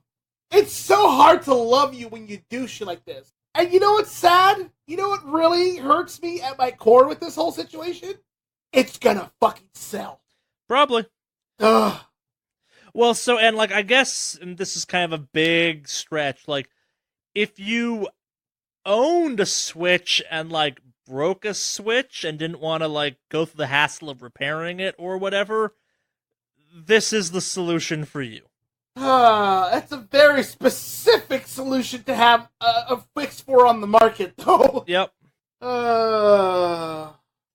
You know what? Can we put a reminder somewhere that like a month from now, I want to see how the sales are on this fucking version of it? Sure. And see how many of these things fucking sold, because I'm gonna be really depressed if it sells really fucking well. I think it will do better than it should. Like, the reality is a bunch of fucking. The Switch has some problems. Like, third-party chargers for that thing can also cause problems. But yeah, I heard about some of those. Yeah. But it's interesting though, because like I have USB-C cables for my phone, so technically those would work for that. But yeah, except no, they don't. That's the problem. Oh, they'll plug it in, they might charge it, but that's where the problem lies. If they require a weirdly specific, I guess, like converter or something, like it's something in the what actually plugs into the wall part of it, that's important. Okay. I'm surprised, 'cause I've seen a few of those that are compatible for. Oh, I have a third-party Switch one that I made sure like every piece of documentation on that thing was the same as my like one that came in the box one. Yeah. Like despite the safety quote of USB-C, apparently like when it comes to the Switch, not all USB-C is created equal. So I actually lied when I said that was the last piece of Switch news we have. We have one last piece of Switch news, and it's kind of weird. So Resident Evil 7 is coming to the Switch in Japan later this week. I think it'll be out, and that's a pretty big-ass game for the Switch, wouldn't you agree? That is a pretty good big game, yeah. No, What if I told you from a size standpoint, you only have to install 45 megabytes of that game file to your Switch? I'd say you're talking crazy talk, Charlie. Well, so I am. That's actually what they're doing, but then the idea is that you will stream via cloud the game. It's going to cost you about $20 for the right to do this, and it will require really fast and connected internet. Now, sure our fun we had setting up my Switch at one point, Alex? I have taken my Switch to a variety of hotels and places and offices and houses that all in theory have really good fast internet. That thing is sucky at internet. Yeah, actually, this is out in Japan by the time you're hearing this, so maybe I'll have a follow-up on this next week. It's being called Cloud version. No official release on the US, but the fact that someone's even trying to do this on the Switch, it's like, really? Okay, is this the solution to this hardware is not powerful? Yeah, that's exactly what that tells me. Yep, Shit. as it should. It's not a great look. Not a great look at all. Speaking of not a great look, this is probably my favorite piece of news this week because there is just no defense against this one. I think we talked about this literally last week, maybe 2 weeks ago at this point. Remember Valve's that kind of make it so you can use your phone as a Steam Link device? Yes, I remember that. So, Apple has blocked the Valve Steam Link app because it has business conflicts. What a fucking shock. And to quote, it's business conflicts with app guidelines. What? So, what's the right word for this? So, from an Apple perspective, I'm sure the claim is that it now suddenly allows a variety of games to be played on a Apple product that have not gone through any type of certification or whatever, or stamp of quality or rating or review of any kind from what Apple's standpoint is. Which, from a business standpoint, it's a stretch, but I get it. Like, mobile has had a hard time with a variety of games on there being like stealth other things, or just like the home contains microtransactions or after purchases is this if you're Apple, you could make the claim this is yet another kind of shitstorm controversy that could land at their feet. Mm-hmm. As Charlie Ammerman, cynical video game enthusiast and person with a podcast, Apple realized this is going to cut the shit out of their sale budget when it comes to games. Because you know what mobile games look shitty compared to? Actual-ass video games And a bunch of the mobile games that Apple has on their platform are ports of actual ass video games. And imagine if Valve started being like, hey, you're on the Apple device. Let's just use the fucking controls someone developed for that port directly. Or who cares? Like, if you could buy, like, the Apple version of a game versus the Steam version of a game, you're gonna buy the Steam version of that game. Yeah. Well, absolutely, yeah. Yep. Huh. Steam is Valve has applied for a kind of petition against this, but I don't think it's gonna go anywhere. Yeah, I don't think it is either. To be honest with you, that's they're fighting an uphill battle on that one. Yeah. Oh, this is my favorite one where it's like, oh, Apple, this is not a good look, but I understand why you did it. But oh, so not a good look. But then again, Apple doesn't give a shit. At the end of the day, genuinely, Apple does not give a shit. As someone who does not give a shit on a lot of topics, here's the issue. Eventually, you do find yourself having to give a shit. And if you've made a career of not giving a shit, it is really hard for people to give a shit when you start giving a shit. Like, that is not a transition that swings well. And I think Apple's kind of no fucks given, we do what we want policy is starting to wear on people. Like, the reception to their last laptop was bad because it's like, look what we did. We didn't want this. We don't care what you want. Actually, you do, because no one's fucking buying it. Well, yeah. Yo, we took the audio jack out of the phones. Why are people still mad about this? I'm still mad about that. You should be, because it's now affecting other fucking phones, like the Pixel 2. That was a fucking deal breaker for me. Yeah. So, actually, speaking of which, I ended up getting a OnePlus 6 recently, but I'll talk about that one. But yeah, sure. No, Apple's always done their own thing though, and like no, people will get mad. But here's the thing, though. Here's the thing: the headphone jack has continued to be out. People have still complained about it, but you know what? People still buy their shit. Yeah, but it's one of those things where you can get away with enough not giving a shit, but eventually you don't care enough that people go, nah, fuck that. Like, it's the one or two things you can get away with. 30 or 40 things, it starts to not be great. And the reality of it, too, is, like, you now have a bunch of people that are looking at phones going, oh, it's another platform for my games. Like, this is now a weird consideration for some people. Okay. Like, I'm not one of them. I don't think you're one of them, but, like, imagine if you had a fucking giant-ass Steam library, and it's like, well, I'm buying a new phone anyway. I have an Apple phone, but hey, fucking Razer's out there doing, like, squat thrusts going, like, we made a phone that runs Steam good! Fucking jack in a controller and go, motherfucker! You're like, oh, cool, mobile gaming, neat. It's not really what they're selling, but it's enough of what they're selling that you could be like, a phone for gamers, you say? I'm still waiting for Valve to release their own iOS for a phone, but that's a separate topic. Don't doubt him. The Valve phone. Yeah, I mean, you already have Razer who did it. Yeah, but Razer's still running Android, technically. I don't. Yeah. I don't make phones. I guess kind of speaking of Steam, let's make a jump to our next news topic, which I find this one funny and kind of telling, and we're going to get to why I find this one interesting and worthy of the news after I introduce it. So, have you been following Steam's kind of rocky relationship with adult video games? I don't mean MRD, I mean like porn video games and shit. The anime waifu one? Yeah, sure. Sure, yeah, I'm aware of that. Yeah, well, so what do you know about that whole kind of relationship?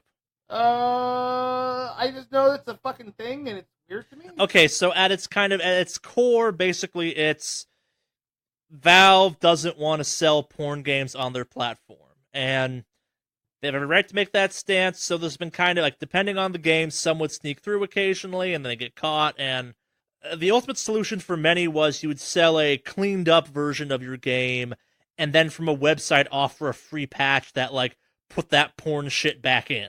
Okay. And that kind of worked for a long time, but I guess in a recent kind of move to clean up the platform, Valve pushed a bunch of these people off or threatened to, and one of the big publishers of these games, the visual novel ones, caught on Manga Gamer, is making the jump to GOG. And GOG has on several occasions established they don't give a fuck. No, they don't. But that's kind of, it works for them. Yeah. Well, people gotta have their anime waifus. Yeah. That's a necessity. If Steam won't be the dope man for their waifus, COG will step in and be like, hey, I got some waifus here. Yeah. Treat her right. And COG will backhand you if they need to. Yeah, they're happy to pimp out anime waifus. Yeah, and I think the difference is, like, GOG doesn't have the same image Steam does. Like, GOG is very okay being like, you want to buy some video games? We got video games. Come get any video game you want. We're not as convenient as the Steam platform is, but we got games, motherfucker, and we got them HDR free. You want to actually own that game? We can do that. So here's my next question. Did this only become an issue once somebody complained about the anime games? Because, I mean, for a company that's doing this because they care about their image, they sure as shit had no problem with the gambling situation going on with their skin stuff. That's for not a long time. And I think it's one of those ones where that was the how big an issue was it, and it only became a big issue when it got caught. Like, the reality is, if you're Valve, you care infinitely more about what's going on your platform, what's going on utilizing your platform. Because you can be like, we didn't know they were fucking gambling with skins on our platform. Hey, we didn't know there was porn games. Well, you listed porn games, and you made money off porn games, is a much harder thing to get out from under. Okay. Fair. And the article goes on the top of my source list talks about how, like, the move to GOG is not just because of this, but this is kind of the final straw. And the reality is, if you look at kind of the broader spectrum of where Valve is at this point, being a smaller publisher or developer on that platform is getting hard. Okay, yeah. Well, I mean, especially with the removal of what was it? Oh God, it's on the tip of my tongue. Greenlight? There it is. That's what it was. Yeah, like being small on Steam and getting discovered, like, there are too many games on Steam, and there are too many games showing up every day on Steam. It's just impossibly easy to get buried. And then, like, you had the recent thing that happened where, like, some, like, bullshit trash game wound up in, like, the top 4 games being played right now bracket or something, and the developers were like, what the fuck's going on? We should never be there. We have a very small, specific audience. Yeah. Yeah. Huh. I don't know. Yeah. I mean, I guess kudos to them because they're trying to be consciously aware about it at the end of the day. I mean, it is their platform, their choice kind of thing. But no, it's one of those things where kind of it's the, like, why do I care about porn games? I don't buy porn games. I don't. But this is kind of a bizarre, semi-important trend that's worth keeping track of in the broader spectrum of, like, will this make GOG a competitor with Steam directly, like, on that same level? No. But if GOG establishes themselves as the we got less rules platform, there's a market for that. Okay. Yeah. Oh, yeah. No, that makes sense. I guess, speaking of there's a market for that, Yakuza 3, 4, and 5 getting remastered for PS4. Soon you'll be able to play the entire Kiryu saga on the PS4. Fucking yeah.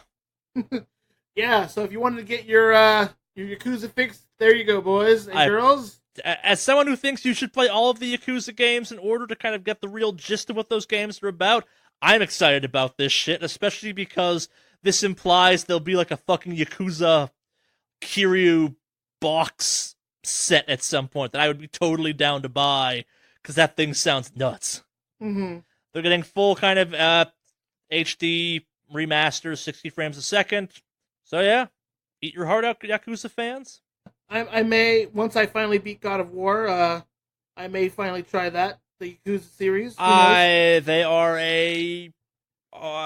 I love Yakuza. It is not for everyone. It's speaking of niche audiences, it is a somewhat niche game, if you will, but if you have the passion, they're quite good. Mm-hmm. The burning vigor, one might say. Okay. Indeed. Moving on from that, we got some kind of small Telltale news. The Wolf Among Us, one of the better Telltale games out there, I'd probably say top 3, has a second season coming finally. Oh? This was the second kind of big Telltale game to come out. It came right out after Walking Dead Season 2, I want to say. It's Big B's return. It's coming out 2019. It's based off the Fable games. If you've not played the first one, it's pretty fun. It's a cool game. Of the Telltale stuff, it's some of the better stuff, definitely. Well, I've always heard good things about The Wolf Among Us, so yeah, cool to see, I guess. If I was going to rank Telltale games, I would say the Batman ones. I'm considering them one series in those two of them. Like the two Batman games are number 1. Borderlands is number 2 probably, and Wolf Among Us is easily number 3. Okay. Like I think all of the Walking Dead ones are kind of bad. The Game of Thrones one is pretty fucking bad. Yeah. Well, we'll see what the reviews look like. Yeah, not much more to say on that one except it's coming. Get hyped or don't. Your choice. Yeah. And last but not least, we got some Battlefield 5 updates. Uh-huh. Did you see that trailer? I have not seen the trailer yet. I heard think to go back to World War II, just like every other game! Yeah, but at the same time, distinguish themselves from World War II some. There's some style in that trailer. Uh-huh. And that rolls into the news, which is that Battlefield 5 will have a premium real-world currency kind of thing. But it's only going to be for cosmetic items that will be offered for sale in the game. There will be no loot boxes. There will be no season passes, meaning maps will be free. This is basically kind of the, what's the right word for it? The Overwatch or Fortnite model. Like, it's like someone there finally said, what if we just sell things people want to buy and make a game people want to play, so you want to buy stuff for that game you're playing? Mm-hmm. Okay. Yeah. Well, you know what? As much as we shit on EA, and I know I have in particular, this is very much, I think, a step in the right direction, and I have to take my hat off to EA for choosing to go this route. Yeah. Because this model works. I mean, look at Fortnite. That game is free. Like you were saying. Oh, the Battle Royale version is free. The mode people care about is free. But people spend a lot of fucking money. Myself included. That game is a financial success. Yes. So, kudos to EA. Now, if they can just promise us that this is what they'll do with Anthem, I'm in. So then that's why this is important news. So I guess to kind of continue along this path there will be a grind currency, if you will, that you can use that you will get by playing the game, as there should be. And Battlefield Hybrid will come with a unexpected level of customization. You're gonna have a stable, basically, of your own soldiers with weapons and vehicles, and they're gonna have unique faces and paint and clothing and all that jazz. So, well, this is great. Yeah. Like I said. Oh, go ahead. And so, and if you've watched the kind of reveal trailer for this, there's some style in that trailer. There's a fucking sniper lady who has like a fucking prosthetic arm. That my only complaint for that is it should be a grappling hook arm, not some weird claw arm. But I think that's just me. Uh-huh. The style looks cool. Like, it's very much a World War II game and very much a Battlefield game, but it's got like a bizarre level of personality to it that I'm like, this is fitting, and I kind of dig it. Where like Battlefield 1 was like gritty and horrible and being like, yeah, war sucks. This is like, nah, you've played a Battlefield game before. This is the one with vehicles and machine guns, and it's World War II. We get it. Like, we can have a little bit of fun with this. Yeah. It's kind of cool looking, and like, to all you people out there being all like, oh no, there's a woman in my Battlefield 5. There were women in Battlefield 5. There was a famous sniper lady. She was a badass, and if you're gonna be upset about this... I haven't heard anybody... people are fucking pissed about this. Really? It's a goddamn game! Fucking A, people! Yeah. Like, I'd be with you if it was like, oh, we're putting, like, bikini girls in the game. Like, that's not historically accurate. But no, the one female character they've shown off in that game, which I'm assuming you can make in the kind of custom stuff, is a pretty cool-ass sniper lady. Like, it's like, man, she's got a fucking hook hand! That's bitchin'! At the end of the day, it's your cosmetics. Build whatever the fuck makes you happy. Because at the end of the day, you're staring at that character for some time. Yeah. and you want to look cool, like I swear to God, you can, if you want to look like a Justin Bieber knockoff with Swag Daddy on the back of your fucking jacket. Maybe keep that out of World War II, man. I don't want to see that in World War II. No, but some dude in a cool bomber jacket that reads like Death Dealer on the back of it, I could be down with that. Yeah, but I would like to see something, I'd like to see something like Swag Daddy. Yeah. That'd be cool.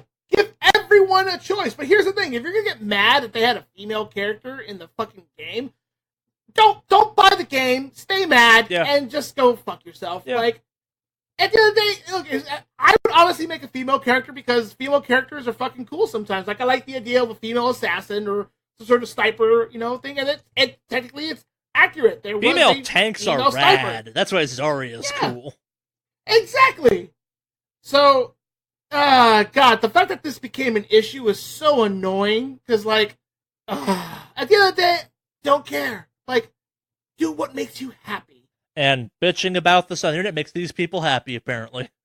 Well, I, for one, look forward to EA's direction right now. This is looking good. Yeah, this is like this I like.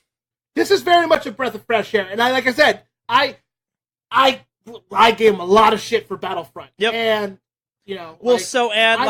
not to defend Battlefront for a second, but, like, if you read into what was said about some of the shit that went down on Battlefront, they wanted to do something similar to this, and Disney was like, no.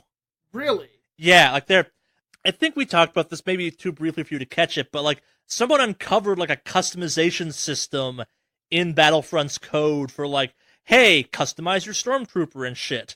Like, that cosmetic, those microtransactions I've said before, I'm okay with. Like, maybe the reason that system was so bad was because they got stuck pulling that thing out of their ass at the last minute. Like, not defending it, but if you look at it through that lens, it makes, like, it's shitty, you shouldn't do it, but it makes sense. Well, with stuff that they have more control over, this is a great direction. Yes. And I really hope this is a trend, because I would be happy to support EA if this is the route they go. It's one of those things where it's like, if this is an Anthem, I will be okay with that. Why? Because I'm okay with it in Warframe, where it fucking works effortlessly. It's such a good system. Like, it's in-game items, specifically cosmetic, aren't bad at the end of the day. Like, why are people mad at the Destiny 2 one? Because it's only loot boxes, really. Yeah. That's why it sucks. And, yeah, you can buy some stuff specifically, but it's mostly fucking loot boxes. Like, that game has a weird emphasis on loot boxes that aren't great. Well, Destiny 2 has already fucked itself as far as I'm concerned. Literally, it just, I don't know where they're going with it. And frankly, like, as somebody who was really excited to play it on PC, I don't have... Yeah. Like, it was easy enough for a game I don't have to pay for monthly anymore. It's easy enough for me to be like, you know what? I don't have to play this game. Oh, no, and like... other games I can play. This news makes me look at Anthem and go, okay, cool. EA's good at making shooters. That's really a shooter. What will Anthem be like? Yeah. But we'll see. Yeah. Anthem, EA, if you're listening, if there's anybody from EA who listens to this podcast and would like to kind of just chime in, I would like to formally say that you guys are fucking killing it. I'd love to speak to you and let you know that with this situation, you're killing it on the podcast. It'd be really cool. And if you want to let us do some beta testing for Anthem, we won't say no to it. We're happy to talk about it. I'm just pimping us out at this point. I'm okay with this plan. Do it. No. Yeah, look, if somehow this gets a hold of somebody with EA, we would love to give you guys kudos. Granted, we're two fucking nobodies on the internet. Only if you deserve said kudos, though. Yeah, but that's what I'm saying. In this situation, can't be bought for small amounts of money. But in this situation, they absolutely fucking deserve it. Yeah, no, but that's how you roll out fucking DLC stuff like that, like or pay stuff. Yeah, like, that works. And I guarantee you, if I do buy Battlefield 5, because I mean, Battlefield 5 is kind of a given thing. Like, I like to play with friends, so if I don't have any friends who are playing it, it's a little bit harder for me. I would be glad to spend money for cosmetics so I can have a bitchin' hook arm. Yeah. And I want a fucking bomber jacket on the back that says bitchin' hook arm. So. Yeah. Kudos, EA. Definitely, we give you a lot of shit, but when you guys deserve to have some kudos, you definitely deserve that too. Get them. So. This is a nice direction to see. Yes. So, thank you, EA. I look forward to seeing the conclusion of this Battlefield 5 fun stuff. Don't fuck it up. So, yeah. But yeah. Yeah. I suppose that means it's time for our main topic this week. We have no article leading us into it this week. It's more of a janky transition, if you will. But so, as mentioned earlier, I am injured. I am doing the video gaming thing with literally one hand right now, and not in a fun way.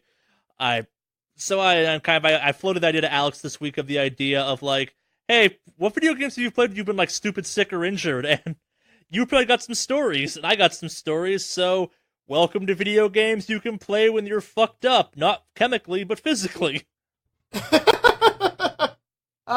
Well, considering you're the one who's injured right now, I think you should take the most current one, and then I'll drop a little bit of mine. Yeah, reality is most of the Telltale games can be played okay with one hand, which don't read too much into, I guess.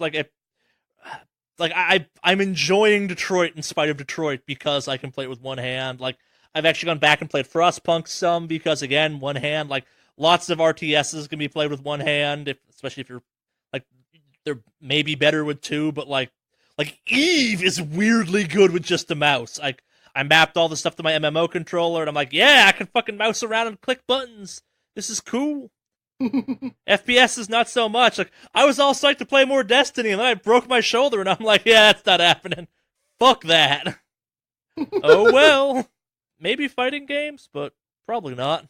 No, fighting. Well, I mean, there are interesting scenarios of people playing video games without. Like we've all heard the story of the guy that beat Dark Souls with a Rock Band guitar.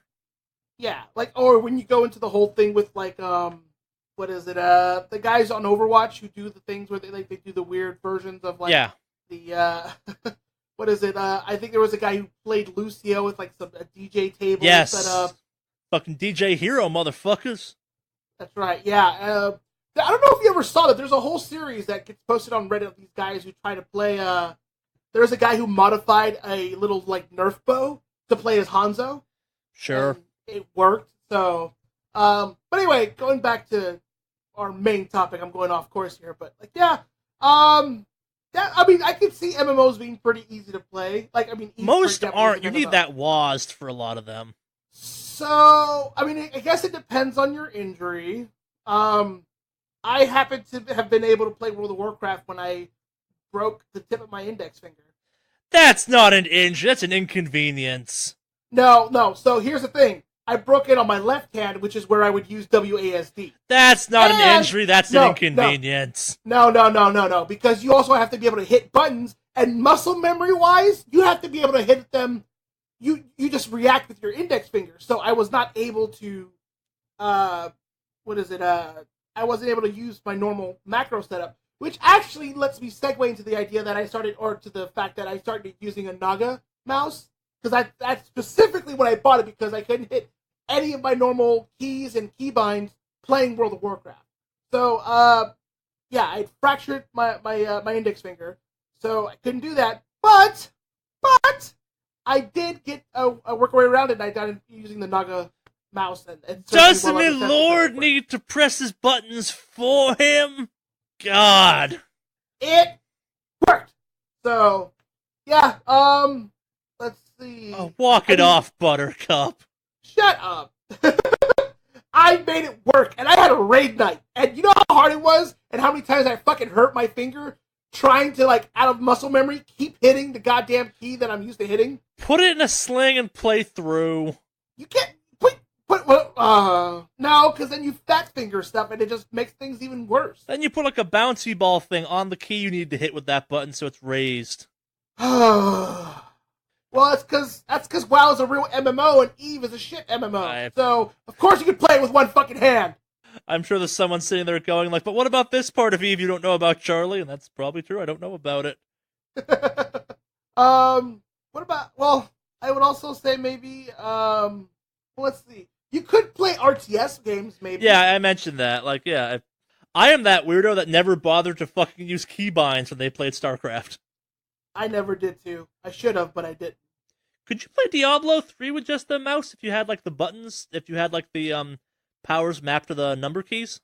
So Diablo's kind of a weird one, and I'll tell you why. To back up a step, I guess, like when I say with just a mouse, I'm talking like my fancy Naga that has like 12 buttons on the side of it or some shit. I understand not everyone has that, but you totally could, and I've been totally using it that way. Yes, you absolutely can play. I've played Diablo one-handed because I have everything bound. The only thing you need to, no, because here's the thing. As part of Diablo, there's some keys you want to be able to hold shift down to kind of cast some spells without having to target a player or target an NPC.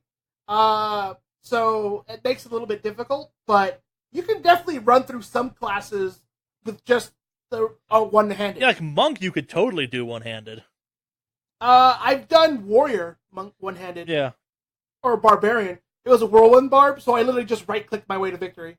So, because right-click is where I had my, the ability for whirlwind. And then my thumb just hit the buttons on the Naga to do the other stuff.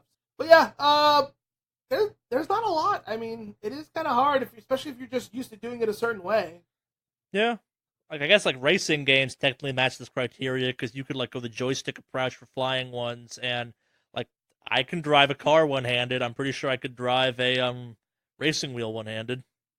I mean, you can, but it depends on what racing. Yeah, that's fair. Because, like, if you're doing something like Gran Turismo, that'd be really fucking hard, because it's really good to actually, like, shift, because especially, you want to be able to, like, shift and try to drift your car. You can get it with, like, pedal shifters, though, for your hands or something. Like, my actual car has pedal shifters. Well, yeah, but they're on each side.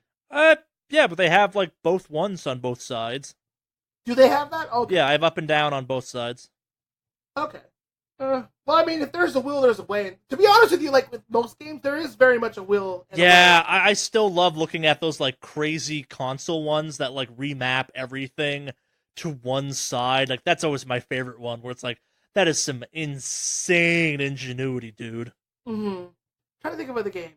Like, honestly, it's kind of hard, because I'm so used to playing the Me like, too! FPSs are completely out of the fucking table. Like, yeah. It's not happening at all. I'm sorry. Unless you, like... God of War, probably not a great game one-handed. No. At least that was some sort of crazy-ass controller setup. So FPSs are out the window. I think, honestly, at this point, the only ones you can really do is maybe, like, MOBAs as well. Like, MOBAs you can kind of maybe pull off. Oh, you can totally do a MOBA one-handed. Yeah, actually, that... Yeah. MOBAs would be... Like, you could definitely do something like League. I don't know about Smite, because Smite uses the WASD for movement. So, but things like Heroes of the Storm, you can definitely do. Yeah. I definitely can see that. The traditional MOBA. Yeah. Racing games we talked about, or you could just... I mean, other than just the pedal thing, you could definitely just set it to automatic. Well, so aside for your, oh, why has God afflicted me, World of Warcraft, finger story, any good gaming experience when you were injured or something like that? Well, I mainly World of Warcraft, because I used to do a lot of that. When I got that injury, it was when I was raiding, really fucking hardcore, like raiding 6-7 days a week, pretty much.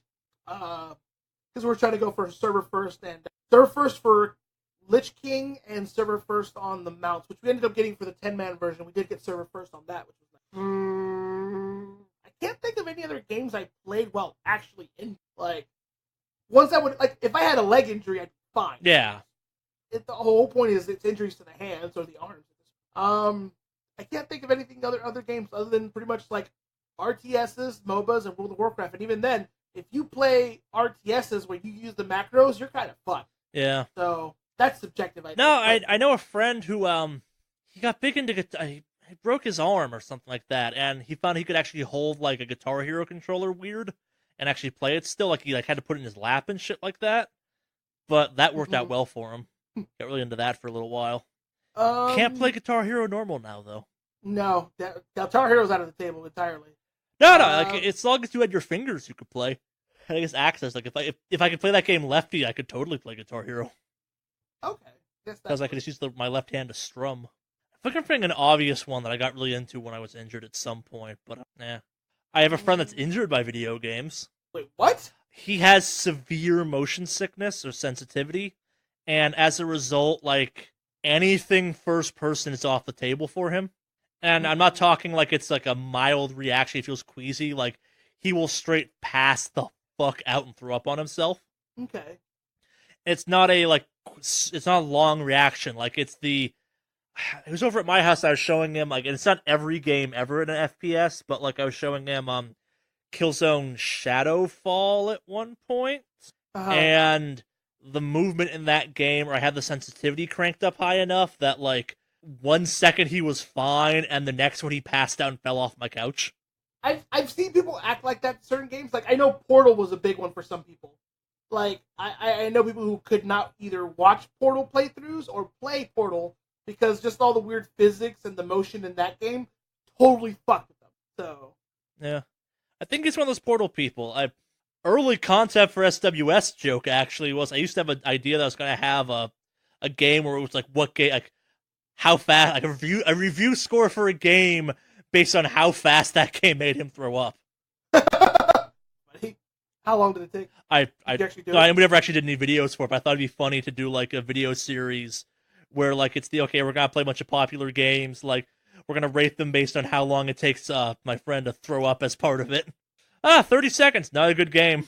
It's Grand Theft Auto 5. The throw up says bad game. I say he got injured because one of the times this was not at my place, he was playing something once, I guess, at his place, passed out, fell forward, and cracked one of his teeth out of his face. The table. That was a fun kill. Wait, what? He busted his teeth? Yeah. Hence, he got injured by video games. Okay, that makes sense. Yeah. As far as injuries while playing games, that's a good one. Let me think. I've got really bad leg cramp. Well, we also can remember the infamous fucking Nintendo blister from the Nintendo 64.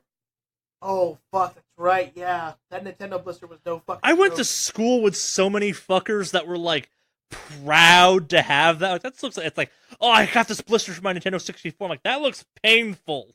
It is painful, but it was kind of a badge of honor, though. I played the shit out of the N64, and I never had one of those things. Well, yeah. Well, you clearly didn't play hard enough. Maybe I said calluses from working the field or something.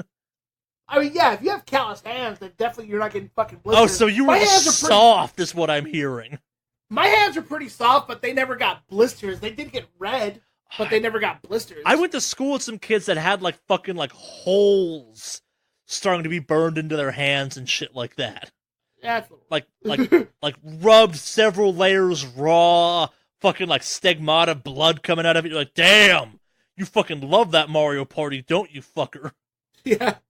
Yeah, other than, like, yeah, the Nintendo blister, I mean, I've heard of people, like, where their fingers lock up when playing games. Like, I've heard of that, but I don't know if that kind of goes away after a while. Yeah, and there's always the age-old energy drink overdose seizure, but... That's never happened to me, and I pray that it never does happen. Yeah, that combines too many things I love into one very bad situation. Yeah.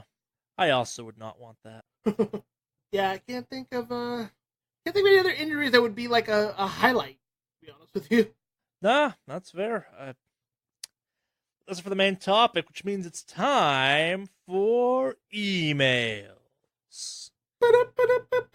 Oh, wait, no, that's the news. The fuck is wrong with you, Alex? It's been a rough week! That's what's wrong with me! You're defiling the sacred intro to emails with the intro to news?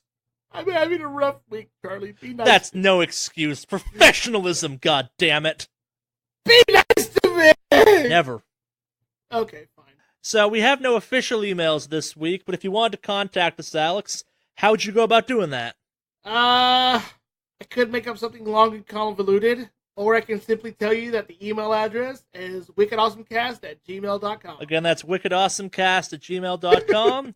Spelled as it sounds, down in the show notes, etc., etc. Now, we have so my cousins actually asked me a question. They are not podcast listeners, but they have heard many of my rants about how much LA fucking sucks.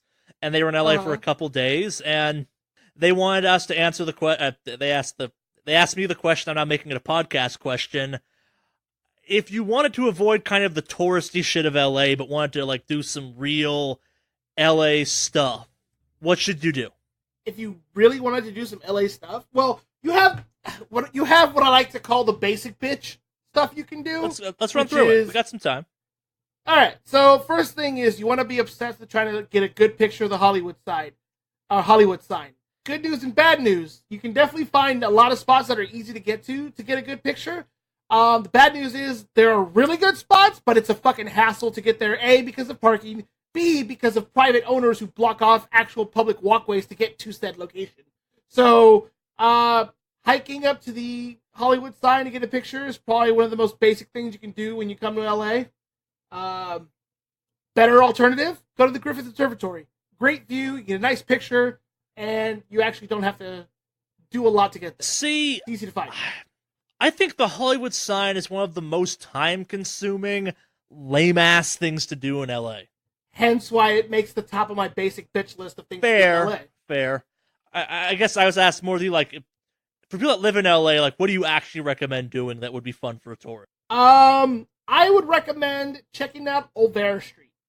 Do you know Olvera Street? Yeah, it's the crazy little Mexican villa street, right? Yes. What's so special about that is that there is actually a villa, and that's the first house that was settled in Los Angeles. I think I bought a Lucha Libre mask on that street. They probably wouldn't surprise me. You can buy a bunch of Lucha Libre stuff there. They have stuff there. A lot of leather stuff. Yes, I bought one of my first Lucha Libre masks there back in the first time I was in LA. Actually, I was out here looking at colleges, and we went to that street for dinner because we thought it looked silly because Lucha Libre masks, and I think I bought one. I think I bought my Black Hand mask there.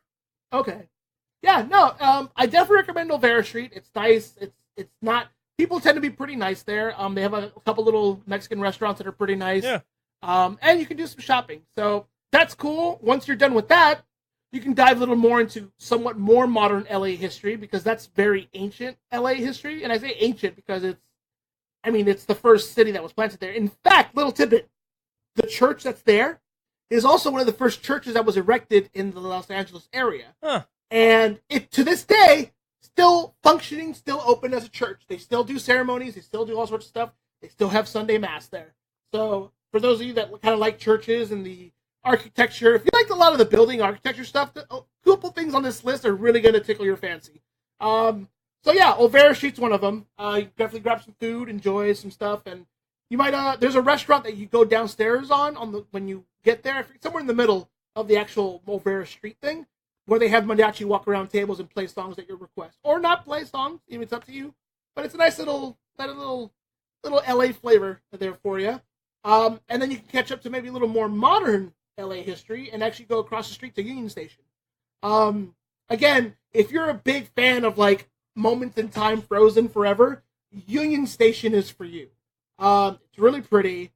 You can definitely see a lot of the old kind of feel. They've done a really good job at keeping it as restored and nice as possible, and is again still functioning as an actual station. You still have trains coming in and out, buses and all that. Union Station is really nice. So I would definitely recommend Union Station as well. And they're right next to each other, so you could do a day in Olvera and Union Station, and then if you get tired or done early, jump on the train and go somewhere. Hollywood is obviously a big one. A lot of people like to go over to El Capitan, go over to the Kodak Theater, that whole little area in Hollywood. That's not bad. It's all right. You can if you're lucky, you may catch Batman fighting Spider-Man on the street. Yeah. Because they try to get the same photo op. Yeah, I was for my list. It's definitely go to Hollywood and Highland, not to see anything specifically, but to kind of observe the hellscape that is Hollywood and Highland. Yeah, there's just a lot of shit going on in one small spot. You got fat Catwoman fighting fat Spider-Man for a spot. You've got fucking German tourists wandering around, realizing just how LA does not give a fuck about those Hollywood star things. Nope. They're just the sidewalk. We don't care.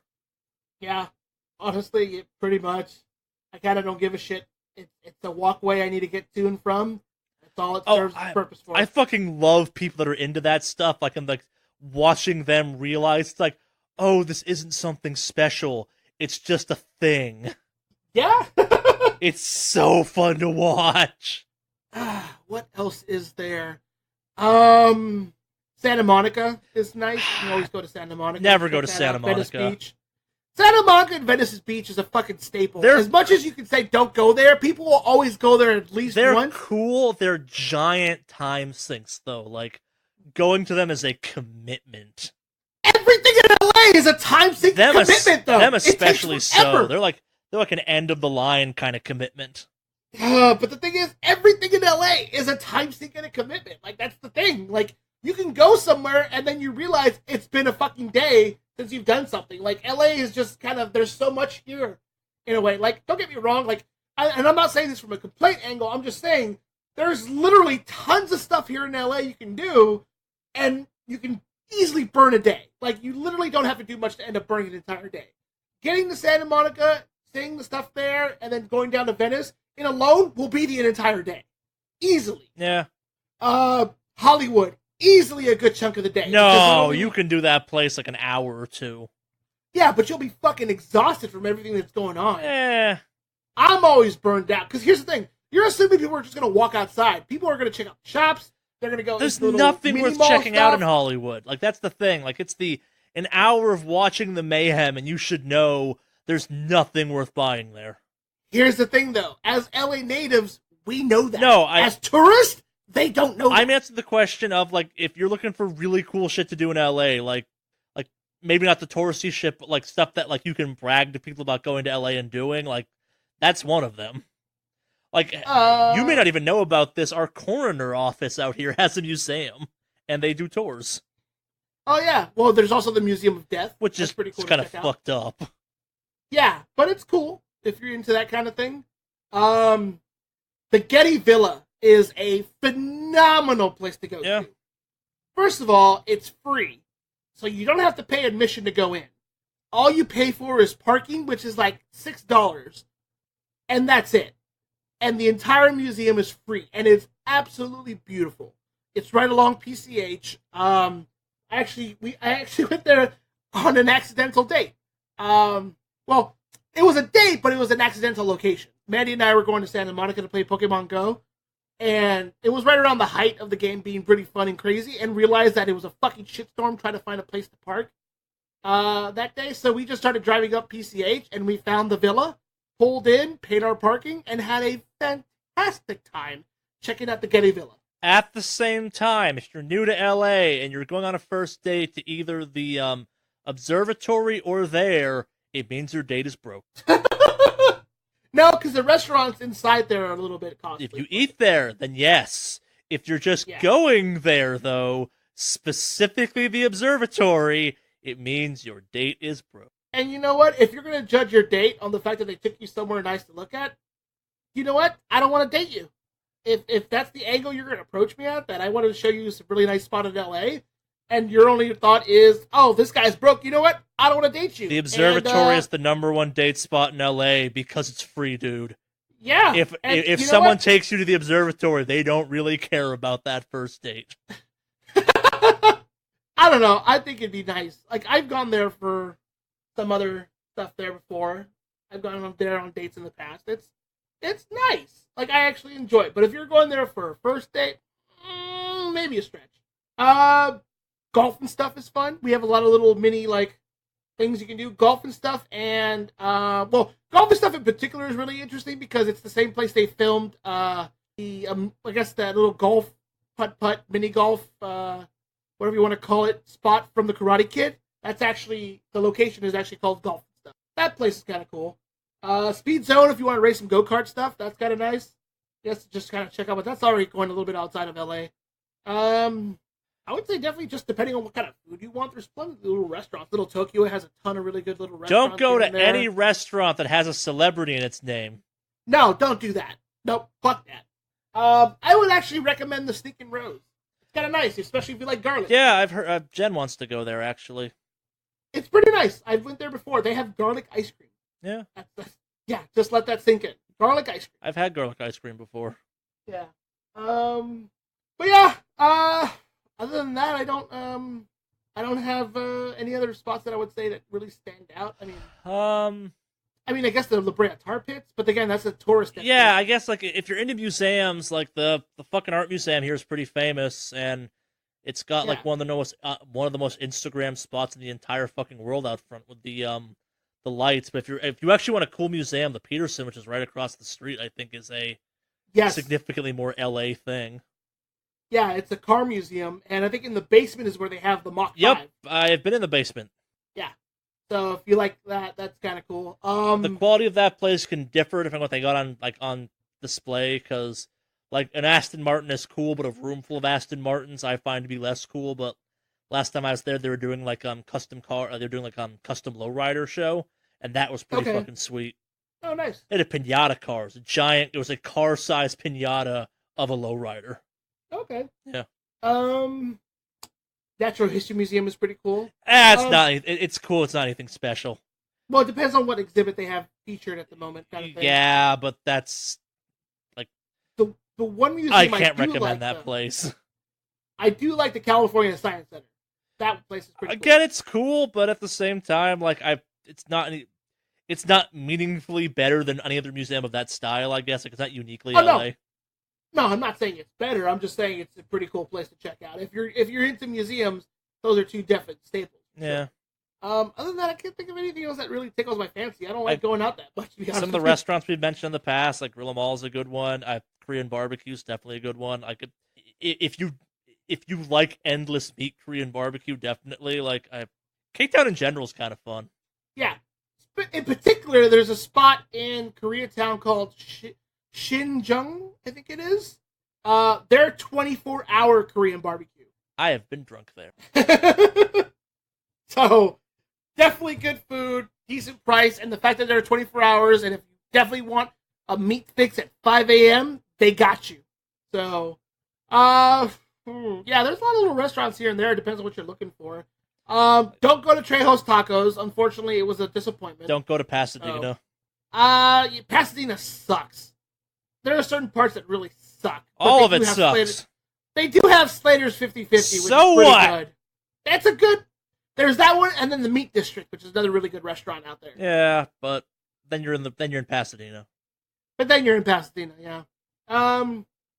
What's the name of that damn house? Hold on.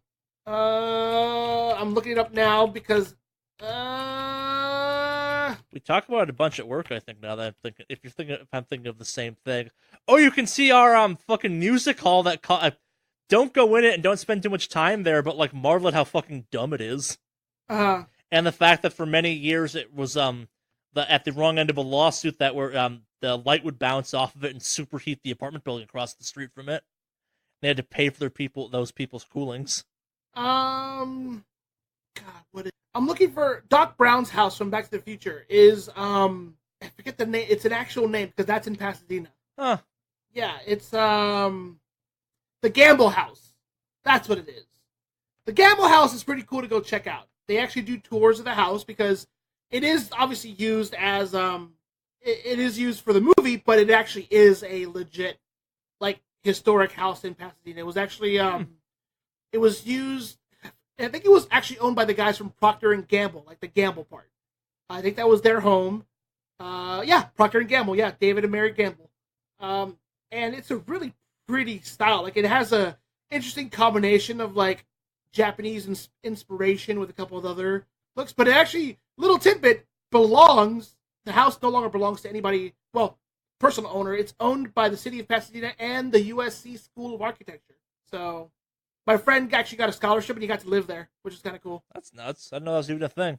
Yeah, if you have the architecture scholarship you can apply for, you can choose to work part-time in the house, but you actually get to house in there for free. So there are certain rooms that students are allowed to live in. They have Wi-Fi and all that. But yeah, you can live there. My friend lived there for a while, which was pretty cool. So the Gamble House is really nice. They do tours and all that. And yeah, so I guess you can just go house hunting famous locations.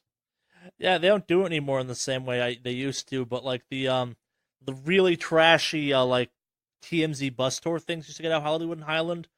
I'm not talking the good ones. I mean, you want the ones that are obviously illegal and don't care about human life.